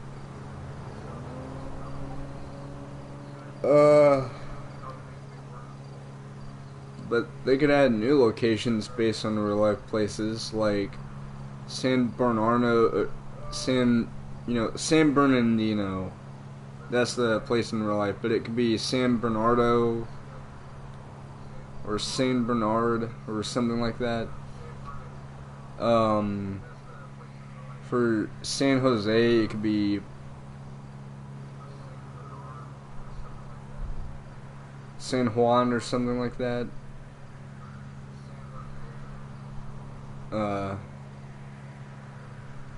No, San Jesus or something like that.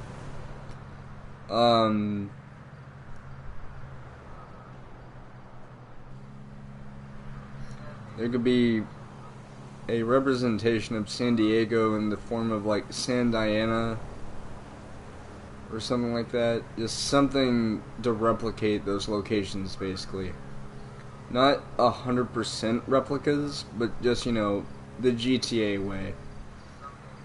But they could still have Las Venturas, and what could happen is they could have, like, that entire state of what, you know, Las Venturas' state would be, even though it's still part of the San Andreas map.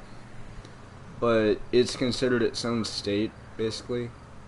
Because if you really think about it, Las Venturas, like I said before, is based on Las Vegas. And Las Vegas is in a different state in Nevada. Why on earth would they make, like, something part of, I don't know. Oh, right. Why would they make it, like, to where, oh, Las Venturas, that's part of the San Andreas state map. No, it's based on a different place in a different state. But, yeah, so I'm gonna hurry it up.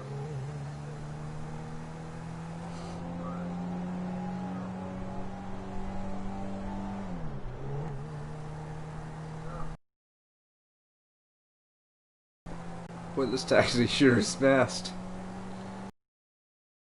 I should probably.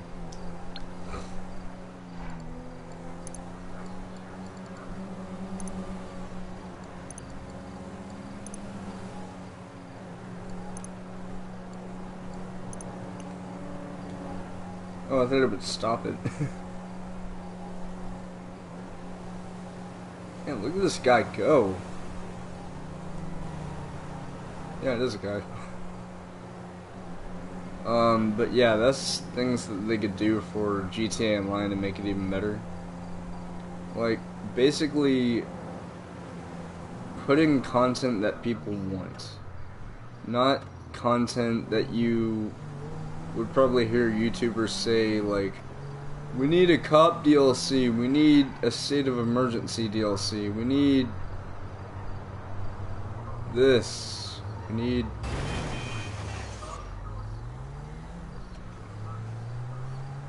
a naval DLC. We're not getting a Navy DLC, dude. Like, for crying out loud, hardly anyone ever goes to the ocean in the game unless it's to get to their yacht or something. So, we're not getting a freaking Navy DLC just because someone wants it. That's like asking for a freaking mining DLC. We're not getting that. There would be no point to having a DLC like that. You know? Also, I give that limousine driver a 10 out of 10. Or 5 star? I don't know. Anyway, yeah. So, I'm gonna go ahead and end things off. Because it's literally like 4 minutes until 11. And I'm fucking tired. Like, I really am. And I'm pretty sure that here in the US, you're probably tired too. Unless, of course, you live in California, then it's like 8 p.m. for you guys, about to be 9. But for us, it's about to be 11. But, yeah. So, I hope you guys have enjoyed this. If you did, then please like, comment, and subscribe, as well as turn on notifications and let your friends know about this channel. For those who want to follow me on Twitch, my Twitch channel is just simply FurPlayz 2. It should have the same profile picture or channel icon, whatever it is, as my YouTube channel, so you know it's me. But in any case, I hope you guys have enjoyed this. I love you all very much, and I will see you guys next time on GTA Online. Or whatever I happen to do next. See you guys then.